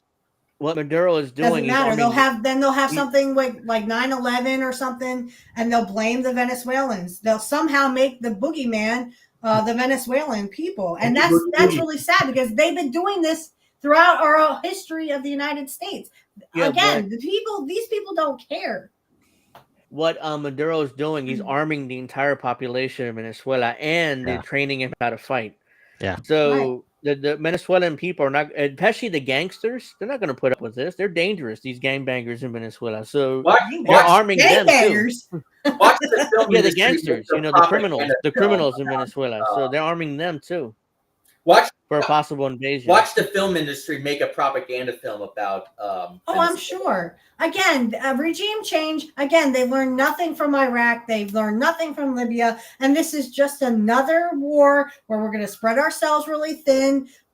People are they can't make ends meet. They literally are going hungry, and the rich people do not care. All they care about is their own power and their own wealth. They don't give a fuck about you. Has anyone seen the video of Maduro talking peace in the street? I have. I saw that. The video reminds me of every downfall, these leaders going on the street one last time. Hitler, Saddam Hussein, to name a few. Yeah. Yeah, I mean... I saw that video. They're like one last goodbye. Basically, Maduro knows that they're probably going to invade. So it's like one last, speech to the people, to rally the people, to protect the country, basically, from the U.S. Right, and that's the thing, is people are like, oh, this is good for the America. No, it's not. This is literally terrorism.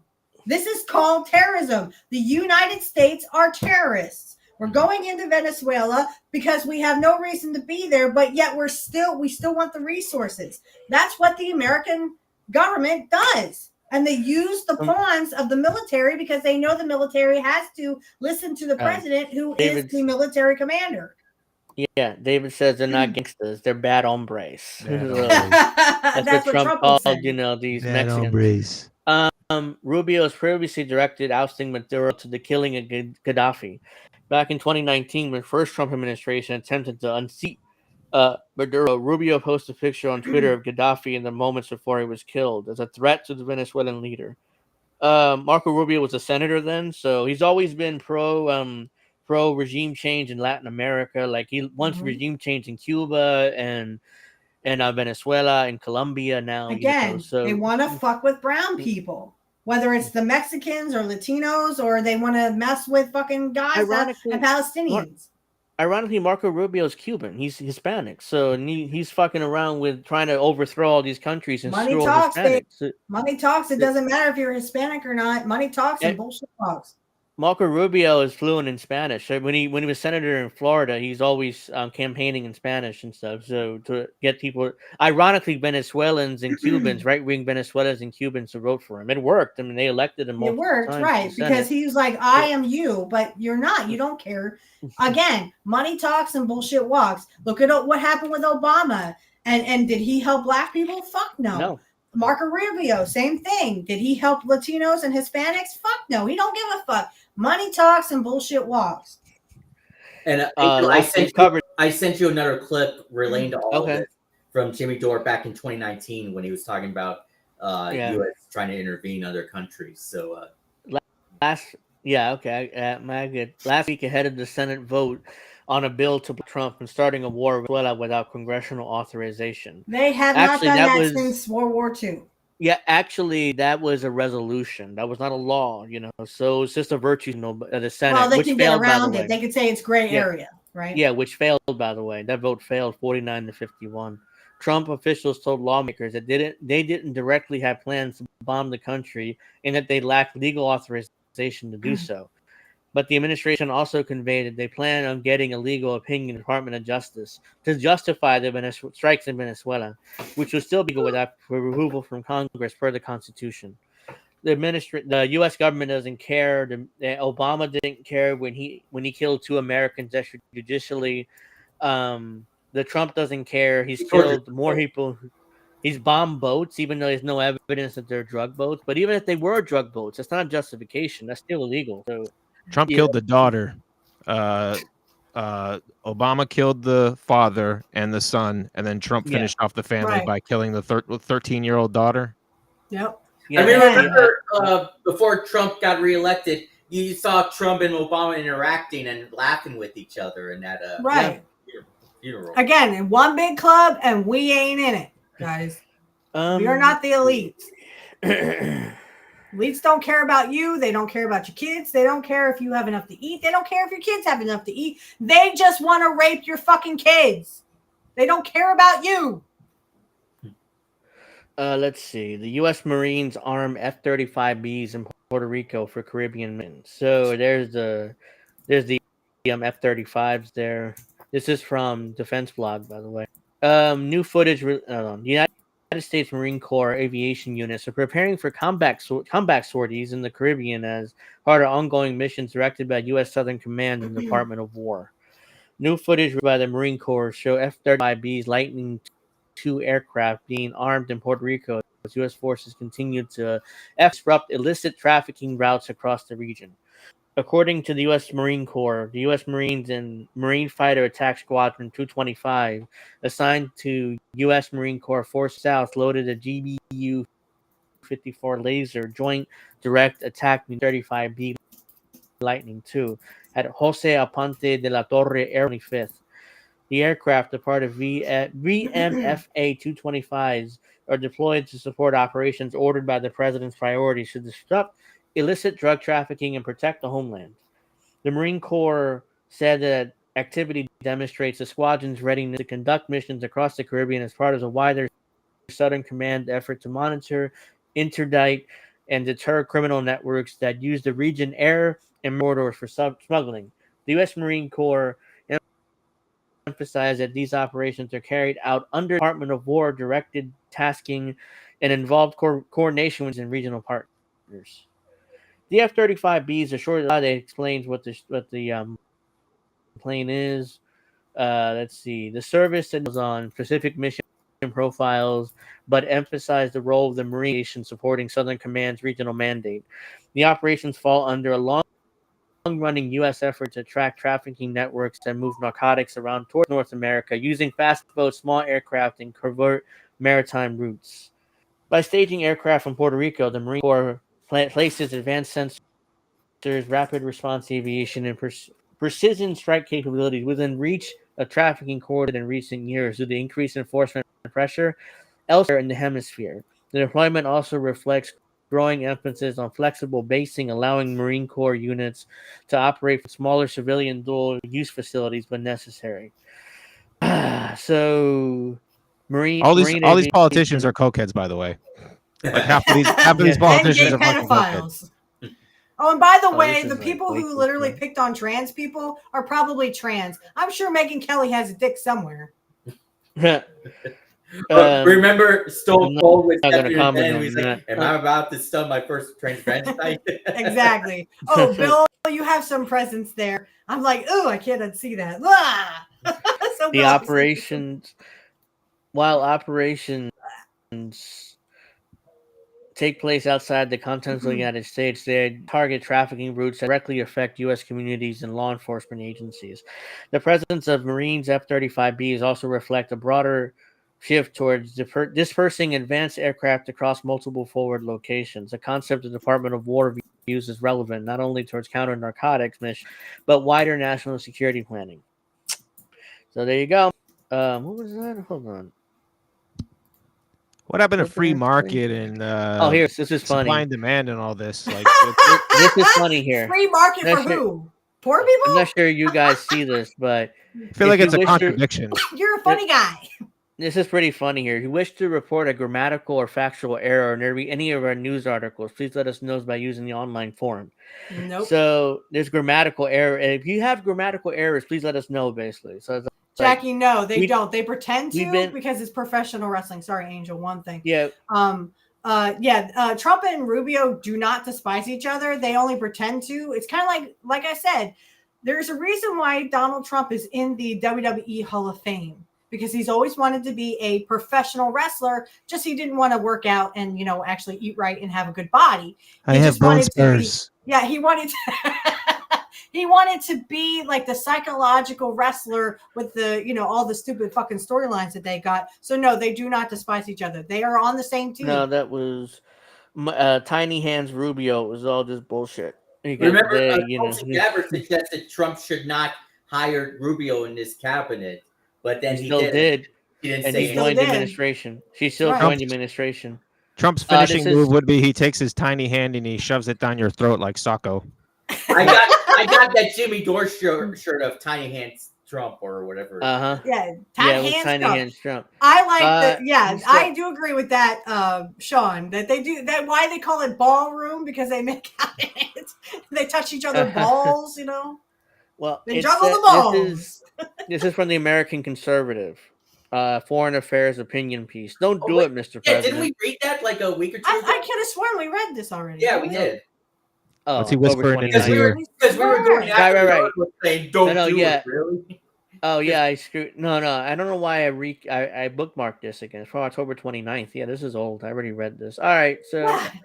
No, that was a great article, though, because they are absolutely right. The problem is they don't have the balls or the grapefruits or whatever Vincent used to say. Well, we can get to this article then. They don't have any balls to do anything. We can get to this one then. Good, because I didn't. I don't know. Why, thank you for reminding me. Yeah, I remember because I was like, looks like Barbara is going to give him a kiss. Gray Zone. They're reporting on this. This is from a couple days ago though. The White House insiders knew of the 2020 Venezuela coup in advance. Of course they did. This is a really long article. I'm not going to read the whole thing, but this is a really long article, so I'm just going to read some of it. Democrats. Files released on a federal court provide new and disturbing details of Trump associates' attempt to orchestrate a coup against the government they clearly did not understand. Unprecedented look at how the players and their plots, from terrorism to false flags, that may inform the looming military assault in Venezuela. The man the government blames it all, Jim Goudreau. Goudreau. I mean, that seems close enough. Provided evidence to the Gray Zone that he signed a $221 million contract with Venezuela as the U.S. schemed in public and private to designate him as the legitimate president of the country. And then people didn't even know who he fucking was. They're like, "Who's this Guaido?" Yeah. Nobody in the country knew who he fucking was. He was Venezuela's Pete Buttigieg. Yeah, butt plug. High-ranking Trump officials, including Elliot Abrams, John Bolton, and the top CIA official in Latin America, and the top NSC advisor, appeared to know about the invasion plot and may have been involved in its planning. Trump associates formed a shady company to pursue profits in post-Maduro Venezuela after a Guaido associate urged them to act now and get companies and get paid. The CIA, an intelligence-linked propaganda firm called the Rendon, carried out sabotage of critical Venezuelan infrastructure for a decade or so. Proposal delivered to VP Pence, he's the vice president then office, included plans to conduct false flags in Venezuela, spread hepatitis military, and the scheme expropriation of drug products. So basically, they were going to do false flags in Venezuela, spread hepatitis within the country's military, get them all sick, and they're going to fund it through drug money, basically. Like, because drug money is untraceable, so they were going to do all this with drug money. But everyone has to get on a digital ID, and you have to be watched every moment of your life. But yet, you can't use cash because cash is like you can't trace it. Well, of course we can't trace it, motherfuckers. Actually, you can trace. You can cash, but only by like the numbers on it. Numbers. Rowan Kraft, a wealthy, intelligence-tied financier, recruited to fund aspects of the operation, told the FBI that he concluded if Venezuelans see something, they would steal it, accusing Guaido's pals of pocketing $200,000 in humanitarian aid money. Participants in the plot told the FBI that they viewed Venezuelan operation as hopelessly corrupt after witnessing its leaders blow huge sums on hookers, thousands of dollars in wine, and nail appointments for their girlfriends. Of course. Is that where the hepatitis came from? Maybe. That was their plan to spread hepatitis. Well, yeah, that's like 101 warfare right there. I mean, to be honest, they've been doing that for years. Spread illness. Illness is called bioterrorism. Bioterrorism. I'm patient zero. I'm here to spread my hepatitis. That's literally what COVID was. They wanted to see how much poor people would be sheeple. Yeah. And they did bioterrorism so that you would bow down to your masters and get vaccines that were poison, and they knew they were poison, and they gave the rich not that. Literally, I heard, and this could be bunk, but again, this is just what I read sometimes, because I read a lot. I saw on this article that literally they were using this kind of not COVID, but like versions of COVID. They were using it on the military as weapons, so they could be, immune against them. But they were also using them as bioterrorism. So they were doing it to the army to see which soldier would react a certain way. Now they did it to the public. So they were doing it on the military first. You see what I mean? Yeah. On the morning of May 3rd, 2020, two small vessels powered by outboard mortars prowled through the coastal waters of Venezuela's La Guaira region. Unlike the 15 speedboats recently sunk by the U.S. Navy, they weren't alleged to be carrying drugs. Instead, they held something far more alarming: former U.S. Special Forces soldiers hoping to be received as liberators by the Venezuelan people. Alongside a handful of Venezuelans they have trained in the Colombian jungle, former Green Beret Irian Berry and Luke Denton plan to set off a violent national insurgency, which will culminate in the toppling and kidnapping of President of Venezuela, Nicolas Maduro. The pair were videotaped in the docks of the fishing village, face down and hogtied by the very Venezuelans they believed they were saving. So they got their asses kicked by the people, basically. Pathetic. They're Green Berets, allegedly got their ass. Officially, the ill-fated coup d'etat was known as Operation Gideon, but it would come to be popularly known, which is a reference to 1961 invasion of Cuba's Bay of Pigs. That failed too, by the way. They were humiliated immediately and arrested. So just like happened here in Venezuela. So yeah, what the hell are they doing? Like these they got their asses kicked instantly and got arrested. Miserable failure. 8 Venezuela. I'm glad they failed, by the way. I don't want to, make it seem like that I'm mad about it. 8 Venezuelan exiles were killed amid the aborted 2020 excursion, and prisons with 2 captured American soldiers were subsequently broadcast to the TV audiences across Venezuela. And the footage, Barry and Dedman made clear that the authorization for the operation went all the way up to the top of the U.S. government, pointing directly to President Trump as his chief executor of the mission. So the U.S. military threw him under the bus and said Mike Pompeo denied any direct involvement by the U.S. In the years since, the U.S. sought to plot as an unauthorized operation carried out by a rogue mercenary named Jordan Gordeau, a decorated who has since become the face of Operation Gideon, was arrested in 2024 and now faces 14 charges over the federal government's allegation that he conspired to smuggle weapons through Colombia in the run-up to the failed plot. The charges carry a maximum combined sentence of 10 years. So they're throwing this guy under the bus, even though he insists he recruited to lead the coup against Venezuela's government by the head of Donald Trump's security team, Keith Schindler. And the operation proceeded with full knowledge and support. Schindler. With a full knowledge. No, Schindler's okay. Yeah, Schindler's okay. Government. So Gordeau swears up and down that he was recruited by head of security Donald Trump, and that the government knew about it and fully supported it. So they're throwing this guy under the bus. It's like, oh, Trump and nothing. It's very similar to what they did with the Iran-Contra scandal. Ronald Reagan directed and approved of it and led the operation, but somehow once it was for the president, nothing to do with it. It was Oliver North and our agents that were arrested, and they were the face of Iran-Contra, even though they were ordered by the president Reagan to do this. So you always got to protect the U.S. president. You know what I mean? They can't go down for this. You'll have it, the grunts go down for it, basically. I'll go down for Bill Clinton. I just saw something that I was sorry. I am paying attention, but I just saw something on X that pisses me off. I mean, really? You got to bitch about this? There's so much shit to worry about, and you're bitching about it. Says the Satanic Temple. Excuse me. Let me try that again. The Satanic Temple flies its flag over a city hall in New Hampshire. So I would trust the Satanist before I would trust any fundamentalist Christian.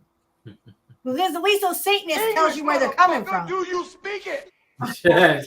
Yeah, do you speak it, Steph? Are they the Levians? Because plenty of words here. Fundamentalist Christian any fucking day of the week. And who cares? What if I flow my flag, my Wiccan flag? Are you going to bitch about that too? Go fuck yourself. I would rather see a satanic flag flying than a fucking Christian one. Most of the Levian Satanists are just trolling anyway. They're atheists usually, right? Yeah. Well, and that's the thing is, we have a lot of Christians who bitch about all this kind of stuff. They're always like, go with God. Why can't you just love God? Yeah. And then I saw something that was really cool. It was a Republican Jesus, and it says, he said on to the sick, it's a $47 copay, motherfucker. That's Republican Jesus for you. Now Gordeau's legal team has gained access to unseen evidence of the figures who he says has orchestrated the coup.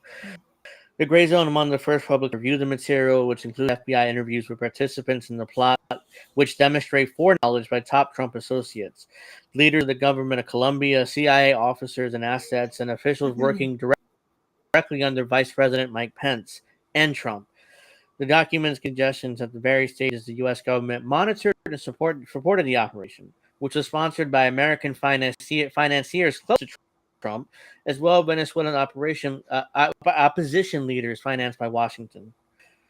So there are rich people involved that connected to Trump, the vice president, people on the and Epstein Trump himself. list. Which I'm sure a lot of them are on the Epstein list. Of high-minded objectives like democracy promotion, my ass, and hold bad actors to account. The Beltway operatives and spooks who were allegedly recruited by Gordeau to lead them to Caracas were driven no more than greed. Hungry for a cut of Venezuela's vast oil and mineral for lucrative contracts in the day of after Maduro's departure. The white-collar coup plotters embarked on a quest for plunder that ended for me. They all failed miserably. Which is why the U.S. Angel, sorry if I could just interrupt. It wasn't Richard Morris, it was Robert Morris. So Trump's spiritual advisor, aka a pastor, a Christian pastor. Sorry, I'm sorry I have to bring this up, but a pastor, Robert Morris, was sentenced to 6 months in jail. 6 months in jail for abusing a 12-year-old kid. 6 months. Are you fucking kidding me? Was connected to the president, so they're gonna let a fucking child molester get less than a fucking murderer, and oh well, it was a 12-year-old's fault. How dare she be so fucking hot? What the fuck? Yeah. Well, I believe they used the excuse that it happened a while ago. It doesn't matter. That was the excuse I saw. And he's also connected to the president, so they're going to give him a slap on the wrist just to This is Trump. what's wrong with our country, guys. We are letting pedophiles run our country. The files reviewed by the Gray Zone also include recorded conversations, emails, and elaborate plans for coup and terrorist attacks concocted by influential Venezuelan opposition leaders. Taken together, they paint a deeply unflattering portrait of a political circle which the U.S. has trained and sponsored over the course of 2 decades. Among the allegations most frequently leveled by those involved in Operation Gideon was the top opposition figures were not only clownish degenerates, but prone to stealing their patrons in Washington. Of course they steal from Washington because Washington gives them all the money they want. So it's like, fuck it, let me spend it on hookers, wine. Let's spend all that money. Who cares? Minors, you know, they're gonna give us more anyways. Minors who were trafficked. Yeah, don't tell me they ain't doing that. I'm sure they are. So why are you supporting clownish degenerates? I don't know, but that's what Washington does. I mean, they support criminals and degenerates and scumbags and pieces of shit. I'm saying the same thing over and over again, essentially, but you get my point. Those exposed for profile gate corruption in the Operation Gideon files opposed ways to take power at the U.S. military show of force ordered by Trump this October winds up toppling the Venezuela's government. They include leaders derided by U.S. financier of the operation as well as the former boss Leopoldo Lopez. And it's he's going to be back, by the way, if the Trump administration invades Venezuela and takes over the country. I know. They're going to make him president and people are going to go, fuck is Juan Guaido? Have you heard of this dude? No, I ain't heard of this dude. No, but if they invade Venezuela, Juan Guaido is back, by the way. He's going to probably be president for real this time. So, and not a fake president. Who described the one FBI file as a potential recipient of funding from unnamed dealers. So Guaido is taking money from drug dealers now. So, and I'm sure that those drug dealers are named the President of the United States and his lackeys. However, the only figure that criminal penalties for Operation Gideon in the year Green Beret who executed it, facing years of hard detention, Guaido has skipped bail and disappeared. Before absconding, he participated in several interviews with the Gray Zone and provided us with an intel brief arguing that he would have never been in the position to lead a private army in Venezuela without the knowledge and blessing of the Trump White House. So this guy disappeared. Like he absconded, no one knows where he's at. Nobody knows where he is until it rises again, and he will, like a fucking ugly person, will come out and Well, let me say, funded by drug dealers, follow any illicit drug trade far enough, and where does it lead? Right back to it leads back to the CIA. Yeah. Right, the U.S. it leads right back to the CIA, FBI. Yeah, all those guys. They're all fucking drug dealers. Do not let them fool you. The government is the biggest drug dealer of them all, and they blame fucking cartels who they put in business. I do want to go through this whole article, even though it's very long, but I'm probably the rest of it for next week. But let me just read a little bit more. Because it's I read the entire article, and it's like, wow, I mean, there's a lot of information here, which is very important. In the following decade, I think. Who wrote this one, by the way? Someone from the Gray Zone. Yeah, the Gray Zone. Breaking news. Max Blumenthal. Max. Okay. Support from MTG. What? Okay. Trump's withdrawn his support. Max and Wyatt. Okay. Okay. Yeah. So Max Blumenthal and Wyatt Reed. Okay. And Wyatt Reed. I don't know. I've heard things about Max Blumenthal. Sorry. I've heard stuff about Max that are not so good, that he's back and forth, I don't know. I'm sorry. Israel? I mean... Yeah, that he's going back and forth. Sometimes he likes Israel, sometimes he doesn't. It's like sometimes you feel like a nut, sometimes you don't. His father, Sidney Blumenthal, a prominent Democrat. So it's like, so you heard what I said about Trump and MTG, right? Yeah. I mean, like, okay. So I guess MTG wants to run for president, so that's why Trump is kind of, backing off her support, because I think he's going to support JD Vance for the presidency. Because yes, he went on InfoWars. Max went on InfoWars today and was saying, "Oh, well, thank you for letting me talk about Israel." But Alex Jones is a pedophile. He is literally saying Trump being a pedophile is okay. Hey, it's okay if you're a pedophile. Hey, you should be able to diddle little kids all you want. That's what I'm saying. Okay, yeah, I get it that you should get yourself out there, but not Alex Jones. Alex Jones is a fucking pedophile. He enables pedophiles. You're trying to do that. Slow down, Steph. Slow down. I'm saying Alex Jones is the worst person you could go on. I've been screwing up the English language all night. So see, I'm not the only one. Once the solid U.S. ally and Cold War intelligence collaborator, Venezuela's relationship with Washington began to fray. Once elected the populist Hugo Chavez in 1998, the charismatic army officer who came to prominence among leading the unsuccessful revolts against a repressive and unpopular neoliberal government in 1992, plunged headfirst into an ambitious plan to fund mass anti-poverty campaigns by nationalizing Venezuela's oil fields, which worked, by the way. Let's see. In the following decade, Chavez's initiative standards of living and oil production, reducing extreme poverty by 2/3 as revenue from oil exports quadruples. But it was less popular in Washington. Nationalizing the oil is a big deal for us. Right, because they didn't want poor people to have it. They wanted their rich corporations to have it. And that's why Chavez was ultimately murdered or whatever. Wasn't he? Well, he died in 2013 of cancer, but he alleged right before his death that the U.S. gave him cancer. I'm sure they did. I'm sure they did. Watch out, D, or you'll trigger Dr. Nick. Huh? What? And the follow. I didn't see Dr. Nick. So Washington decided to coup him in 2002, but for nearly 48 hours before spontaneous demonstrations and loyal factions in the military restored him to power. So, and also, Chavez did this too. He did. I remember these commercials like when I was a teenager, where they would air commercials in U.S. television saying, "We gave oil to poor Americans, and it's thanks to the Venezuelan people."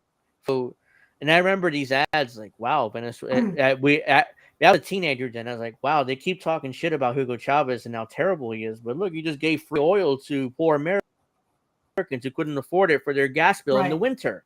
And they're going to how dare you do that? I saw those commercials too, and it's almost like they were like, "Oh, how dare they give it to poor people?" Can you imagine the audacity of these people to give it to poor people? Yeah, because it took away profit from U.S. oil companies that would charge a shit ton of money to these people, so they did oil, like free oil for their houses, and we can't have that.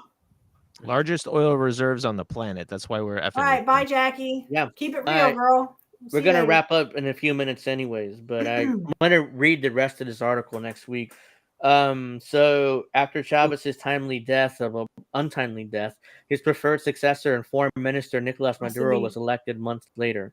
Within a year, then President Barack Obama enacted sweeping leveling claims of human rights abuses to justify targeting the country's oil sector and setting the stage for a series of violent regime change operations. Hit like on your way out, guys. Yes, please hit like and subscribe and share with if you haven't already. Hit like. So I'm going to read the rest of this article next week because I read the whole thing. It's really long and it's really I believe it's like it just gives fully detailed information on this coup attempt in 2020. Now they're not doing some bullshit fake coup attempt. They're going to invade Venezuela soon. Yeah, and they're doing it right in your face. It's not like, oh, well, we have to be quiet about Venezuela. No. The administration is ready to invade any day now. In fact, I saw on Twitter that Trump is basically okayed the operation, but not officially though. He kind of like, yeah, we're gonna do it. I haven't decided when, but we're definitely gonna do it at some point. So it's like, any day now. The invasion going to start. Operation Epstein distraction. Maybe I'll think about it.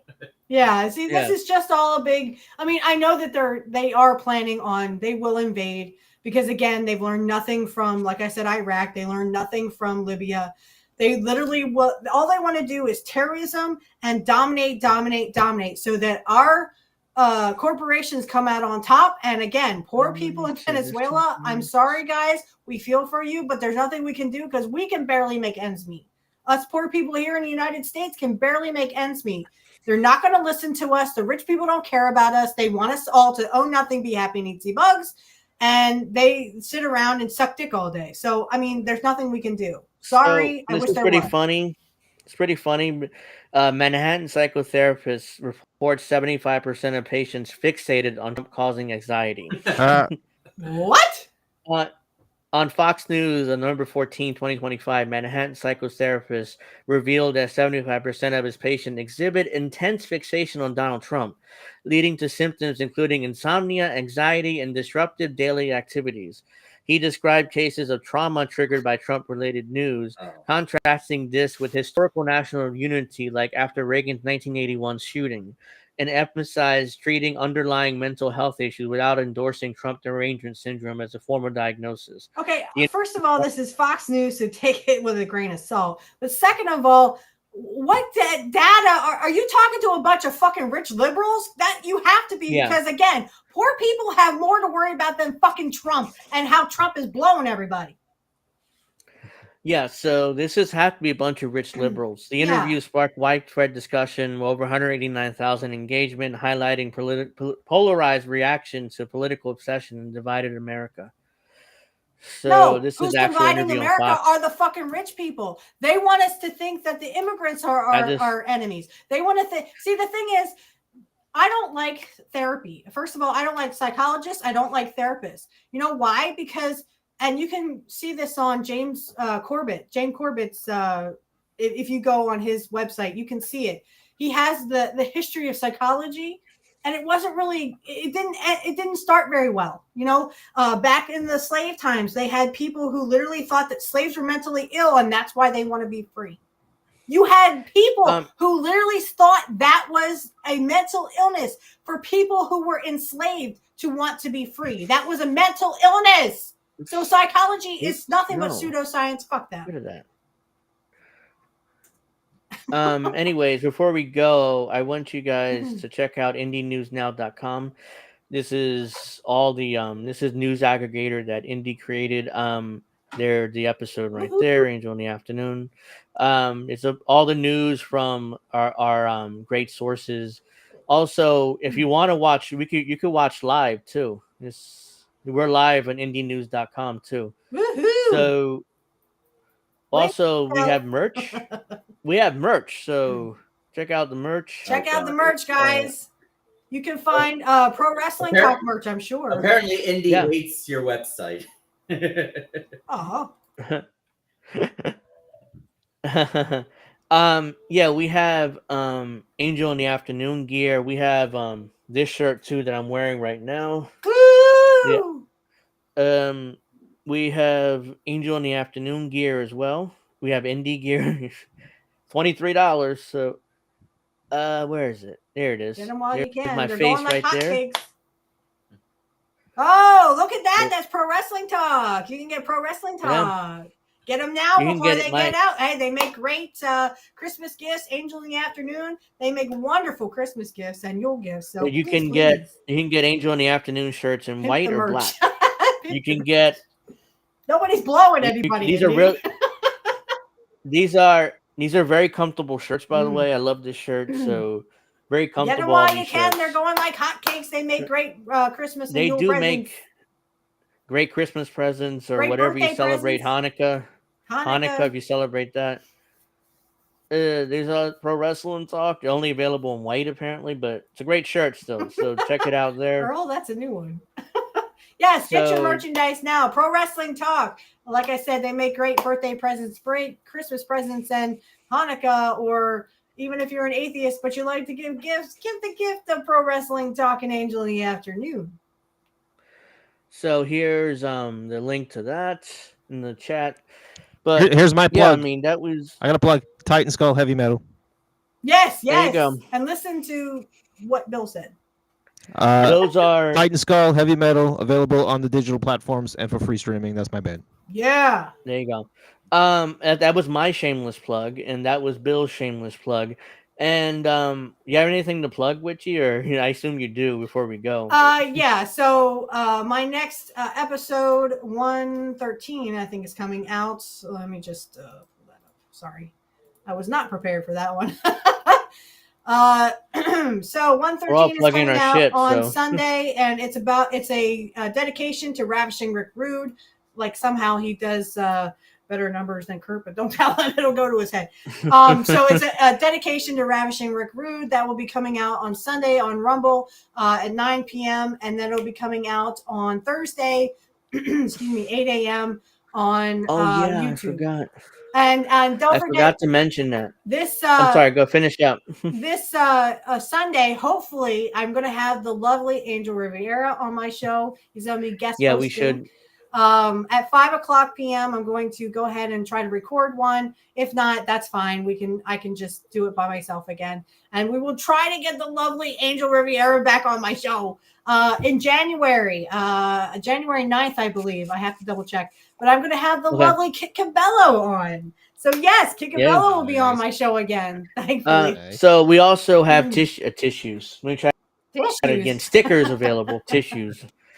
So we have a bunch of tissues. Why am I obsessed with tissues? The only thing you don't have to put on a logo because it's going to get fucked up. Okay. Yeah. We have Angel in the Afternoon stickers. We deserve better psyops, boats. Smashing in the other Pro boat. Wrestling Talk. Pro Wrestling Talk. We have. There's another shirt that should say "We're so fucked." Right? Because we are fucked. So, also the schedule has changed in INN. How Do We Miss That has become Indie News Now with Indie hosting by himself. That's every Tuesday at 10 o'clock. Wednesday is still INN News. Thursday is a combination of shows that Indie hosts. Forget what they're called. I'm losing my mind. We got to wrap up. Boats on Sunday nights at 11 coming now. to take me away. Yeah, Boats on Sunday nights at 11. It's Nobody Wants to Work Anymore. Jesse Jet's show, American Tradition. Oh, I love Jesse Jet. And there's two other shows. I'm sorry, I'm forgetting them. INN 101. Thank you, Indy. Jesus, I'm really tired for some reason. I keep forgetting the shows. And there's one other show. I'm sorry. And Nobody Wants to Work Anymore, right? On Fridays, schedule's still the same for me. Oh, Indie Tech Tips Live. That's what it is. Wait, tech tips as in, do you work on, are those computer tech tips or just any kind of tech tips? What he does is like OBS tech tips or Restream, stuff like that. Okay. You know what? I should probably do like some kind of commercial. Yeah, I should do a commercial. I should do some kind of channel about, computer tech tips or something like that. That would be, it would help a lot of, it would be helped a lot of people, I'm sure. It'd be like a little help desk channel almost. Yeah. So my schedule has not changed. Angel in the Afternoons Friday, Saturday's Pro Wrestling Talk at 8. Unless the pay-per-view. Yeah, unless there's a pay-per-view or something, or Saturday Night's Main Event. Yeah. Yeah, so it's more like live stream, Substack, Restream, OBS, stuff like that. Okay. I got you, Indy. So, I'm just saying, I thought it was like, whoa, are you going to be helping people with computers? Is there something about you I don't know? Yeah, I will help people. My schedule's not changed. If you have a question, DM me on X, or you can get a hold of me in the comments if you want to. Ask me a tech question, a help desk question. I'll answer it. I know computers. So Sean says, if you do soldering work, film it. That shit gets views. Yes, it does. Yeah, it does. Right. The only thing is my boss solders. I do not. I would probably burn myself. I'd probably fuck. Because I've seen soldering videos that get like 6-figure views a lot of times. So people like it for some reason. Well, because they want to know how to solder too. And I do too. It's like 101. I've seen the 101 videos. I probably could if I just watched the videos over and over again. But that's more like my boss does that stuff. But I take PS5s apart. I clean them. I make sure they work. I plug them back in and make sure they work, That could be good content too. I mean, think taking so. apart PS5. Oh yeah. Sean says film him and take the content. Yeah. So steal it from let him No, I wouldn't do that. You have to have my boss's permission. You would have to have permission. You can't just take you it. would have to have permission. Titan Skull YouTube channel, Titan Skull _official. Do it. Yeah, I got to put your link in the description because I put everybody else on my panel, but except you. So Alex, follow him on Twitter. You know, Little the links is down. brother. Forget. Nope, other way. Sorry, I forget now. It's Alex something. Alex Knight. My brain is too tired. Yeah, it's down there in the description. So if you haven't followed him, You make can sure even you do that. Earl says, "Will a Dell GTX 1060 work in an HB 800G?" That's an old card. Yeah, it's very old. I didn't even say anything. Yeah, that's an older card. Maybe it might. But again, you can look for like used good cards you can find probably used for like $300-400 maybe on eBay. I mean, because like a brand new one is a couple thousand. I'm just warning you. Oh, so Indy said tech tips won't be until after Thanksgiving, so it'll be in December. Oh, yeah, it's the new one. Yeah. So one more thing. Since Sunday is open now, Indy's not doing How Do We Miss That on Sunday and by the way, Boats is at 11 now on Sundays with Reef. So I might do, I don't know, I'm thinking about doing another show, like an interview show. I've been thinking about it for a while, having people on one-on-one and do kind of like discussion and interviews. Okay, so Jesse will be on one-on-one. Jesse will be. It says Jesse will be this Thursday and next Thursday will be one-on-one. So Indy's gonna do a one-on-one with Jesse. Yeah. So there we go. So I'm thinking about filling Sunday with something. I don't know what right now, but unless it's pro wrestling talk. But there's other weeks. Sunday's wide open. So not this Sunday, because this Sunday hopefully you'll be on my show. No. I mean, you mean pro Sundays wrestling in talk general? Supposed to be on schedule. Yeah, Sundays in general. Yeah, there's an open spot there. So what there's about? Aren't there. You guys going to talk about? Well, other than baseball, baseball's over with. But I mean, aren't you guys going to talk about GTS or something? GTA. Sorry, GTA. Yeah. That's what I said. That's what I meant. You said S. Whatever. You know what I meant. Yeah, at some point. Indy says no. The one-on-one is with Stefania Morizi. That's the one-on-one. What is that noise? It sounds like a baby. I heard that too. I don't know. It's not my son. I know. I've listened. I'm like, wait. So I took my headphones off. Okay, so Ryan Christian and Stefania Morizi. I know the name. I just don't know. I can't connect it to what she does right now because I'm too tired. So, all right. So we're just gonna go now. Those are all the shameless plugs I'm putting out there just to. So Jesse is this Thursday coming up. Okay, GTV good. 6. Okay, GTA. Okay, GTA. Sorry, I misspoke.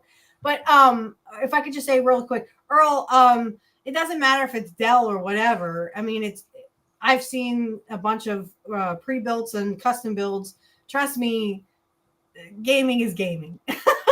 Yeah. When it comes to builds. Right. I remember now. She's a journalist who worked on WikiLeaks with Assange. Okay. Okay. WikiLeaks, is that what it's called? Well, Indy misspelled it, but I kind of corrected it in my head. Whatever. So, GTA, yes, that's what I meant. GTA 6, what? The 6. I trust you. I know. I don't know gaming. I'm sorry, Angel. One more thing. Sorry. No. I do know gaming's not as much as I know regular computers, but I do know gaming's. Because I used to work on gamings. I put actually a power supply in a gaming computer by myself with no one's help and no instructions. So I just, you just plug all that stuff in. But again, you have to see what works and what doesn't. Some things some GPUs may work with older machines, some may not. So again, it's plug and play. You got to trial and error this. And that's what I've learned from my years as a, gaming person. It's a series of tubes. Yes. It's all a series of tubes. Yes, that's it. Yes, indeed. Make sure you have a good cooling system as well. Yes, indeed. We did get Julian Assange free before GTA 6. Yeah, that too. Right. But GTA 6, Rockstar, the Rockstar employees, a lot of them are walking off the job. This is bad news for GTA 6 coming out even next year. They're walking off the job and demanding really those need employees to get their shit together. It's they're fired. They fired those 41 employees. They're demanding them back. So a lot of them are walking off the job. They So should this is steal bad their news for bosses' GTA cars. 6. Coming out on time next year. They might use another delay and use that. Yeah, as they an may be excuse. different, Sean. It like I said, you have to plug and play with this stuff. Play with it if you want to learn anything. There might be a how-to also if you want to look up on YouTube, and that's where I go. That's generally like if I'm taking out a screen for like a laptop or something. Like I will, my go-to is a YouTube video of how they take it apart. They also do. There's like a fix it. iFixit.com if you want to look them up too. They have tutorials where you take stuff apart, game consoles and Macs and stuff. So again, if you ask the great technician that I am, I would say if I can't get you the right answer, I would go on YouTube or Google it. Yeah, honestly, with how Rockstar's been lately, someone needs to leak GTA 6 again. Do they do that? Can they leak that before that shit comes out? Someone got there was a leak. There was a leak a few years ago. I remember correctly, and and he got arrested. They claimed, and Rockstar claims that the 41 employees they fired were leaking stuff. I don't know how true that is, but because they're also trying to unionize, which is another reason why they walked off the job. So. Yeah, we're screwed. I mean, GTA 6 is screwed right now. It could go into development hell, and who knows when it's coming out. Like, how old are we talking here, Earl? Are you talking like 10 years old, 15 years old? Exactly how are you, like, how many years are we talking? Because old could be, I mean, for fuck's sake, when I was in computer school, what they call computer school, XP was I don't have the Wall of Fame, or at least unless I don't have it, Indy. I mean, I would like to put it up before we sign off, but I don't have it. Is that the Wall of Shame or the Wall of Fame? Yeah, cooler heat things. Well, it depends on what we have. I assume I'm pretty sure Indy's talking about. We have a Wall of Fame. Everybody's donated to INN. I don't have that, at least as far as I remember. Because, by the way, I did forget to tell you guys, I did get the new computer, so I don't have it on my computer. I forgot to mention that. I did get it. I'm using it now. So that's why I just wanted to. That's I forgot pretty to fucking cool, y'all. Hey, what are the specs? Tell us the specs. Well, your camera footage is still lagging. I guess I don't know if it's that could just be an old camera. Yeah. Yeah, it's probably just my webcam. It's old because the other camera, my laptop camera, never lagged. So I don't know. I may have to buy a new one because I don't know why it's lagging. It's an old one, NVIDIA or AMD? Intel or AMD? Yeah. What are your specs on your new computer? I meant the webcam is Logi. No. Your computer. Yeah. What's your specs on your computer? I could look it up. Yeah, just go to your search field and type in sysinfo. Yeah. System like info. Hi, CBC. Oh, here it is. CBC. You're late. You're almost done. Yeah. Oh, yeah. Notice that. It's a 16 gigs of RAM. That's good. It's hold on. Can I share this? So that's pretty average nowadays. Yeah. I mean, 8 is like minimal, but like 16 is kind of average for people. Yeah. You guys see that? Because, so it's AMD. Barely. AMD is good. Yeah. 16 gigs of RAM. You have a 1 terabyte hard drive. Yeah, I mean AMD Ryzen 5s, they're really, really good, and it has a good graphics card too. So. Yeah, I think you made out like a bandit, man. How are you liking it? Yeah, it was. Unfortunately, yours is nowhere near as powerful as mine. Well, I have to say, I'm using an all-in-one. It's an HP all-in-one. What's yours, a Dell? Mine? No, yours at HP or is it a Dell? AMD is just the processor. Are you talking about mine or? Yeah, yours.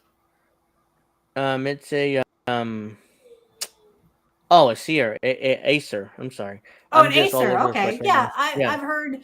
Well, they're not as bad as Lenovo's. Stay away from Lenovo's, guys. I can't tell you how many Lenovo Yogas and Idea pads I've gotten in, and their motherboards after like a year or so go, and literally you have nothing. You literally have nothing. So stay away from Lenovo's. I have an HP all-in-one. My house has everything HP. I live and breathe by HP. I'm not trying to give it, a bust or anything, but mine has 64 gigs because, again, I have 3 shows that I'm responsible for. And but mine has 64 gigs of RAM, a 4 terabyte. Lenovo is the old IBM ThinkPads. Yeah. Oh God, I remember those. yeah, they are. And I'm not saying that you should steer clear of Lenovo's. The Lenovo ThinkPads are okay, but we've had at least 10 to 20 Lenovo ThinkPads or Idea pads and Yogas come in, and literally we can't get them back up. Literally their motherboards just go, and we can't get them back up. We can see if your hard drive's viable, but I mean, pretty much if it's gone, it's gone. We don't have motherboard. So just a little, Oh, okay. Hold on. Oh, here it is. Okay, thank you, Indy. Oops, I'm sorry, I screwed up. Where is it? It says background. Oh, okay, it's here. Yeah, the good old days. Okay. Yeah, this is our wall of fame. Everyone's donated. Thank you, Indy.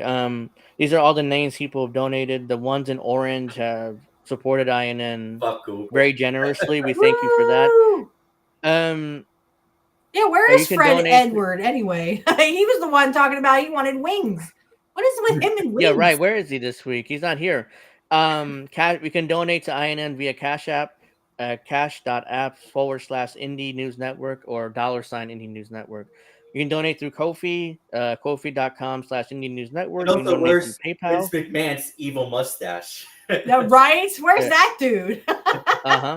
You can donate through PayPal, paypal.me/Indie News Network. You can donate on the Indie News Now website, which you can go to donate there. You can see it. Or you can join INN through Substack, the INNnewsletter.com and IndieMediaToday.com. Well, there's plenty of ways to support INN. So any way you can support us financially or even liking and subscribing, we greatly appreciate it. Because right now, where are we hold on. Let me see our subscriber count. We're at 2,604 subscribers. So is that a typo? Or it says Alex Rivera. Is that any relation? Yeah. No, it's Rivera, not Riviera, Steph. Oh, Rivera. Sorry. Yeah, that's somebody else. Okay. That's not me. I mean, that's somebody else. Okay, I thought maybe that was a typo or something. I'm like, wait, what? No. So yeah, let's get rid. Thank you very much, you guys, in advance for donating. Okay, Indy said that was one of our first Patreon subs. Nice. Okay. So yeah. So I want to thank everybody for watching. We're gonna go now because I'm tired and I'm screwing up words and I don't even know what I'm doing. So thanks for having me.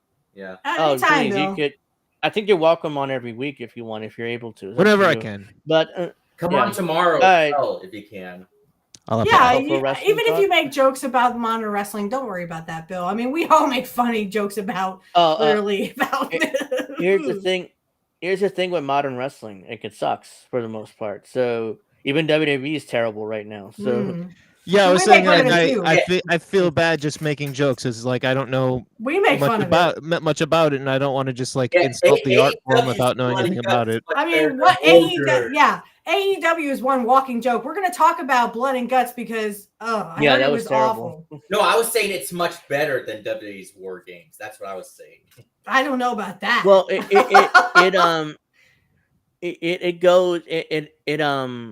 it follows the War Games tradition more, but it's still awful to me because. And here's the issue, real quick. Everyone, as soon as everybody gets called out to the ring, they grab a weapon. Yeah. Like the weapon's supposed to be the cage. It's not supposed to be, you grab a kendo stick or a table. You grab furniture for no reason. Right. Absolutely. What about that female wrestler that bled that I showed you? That whore. I'm sorry. That woman. That whore. That bitch. I was about to say, are audience members throwing dildos into the ring yet? Whoa! No, not yet. That's the next thing, right? You're gonna say I mean, AEW would have to do that to top themselves, right? Because she bladed way too hard, way too deep. That's why she bled like that. Yeah, see, that's the point. I mean, it's just one big joke after another. I don't even watch AEW, but Jim Cornette talks about it on his show, and he goes through the whole show. And I'm like, I don't even have to watch it. I can just listen to it, and it's fucking shit anyway.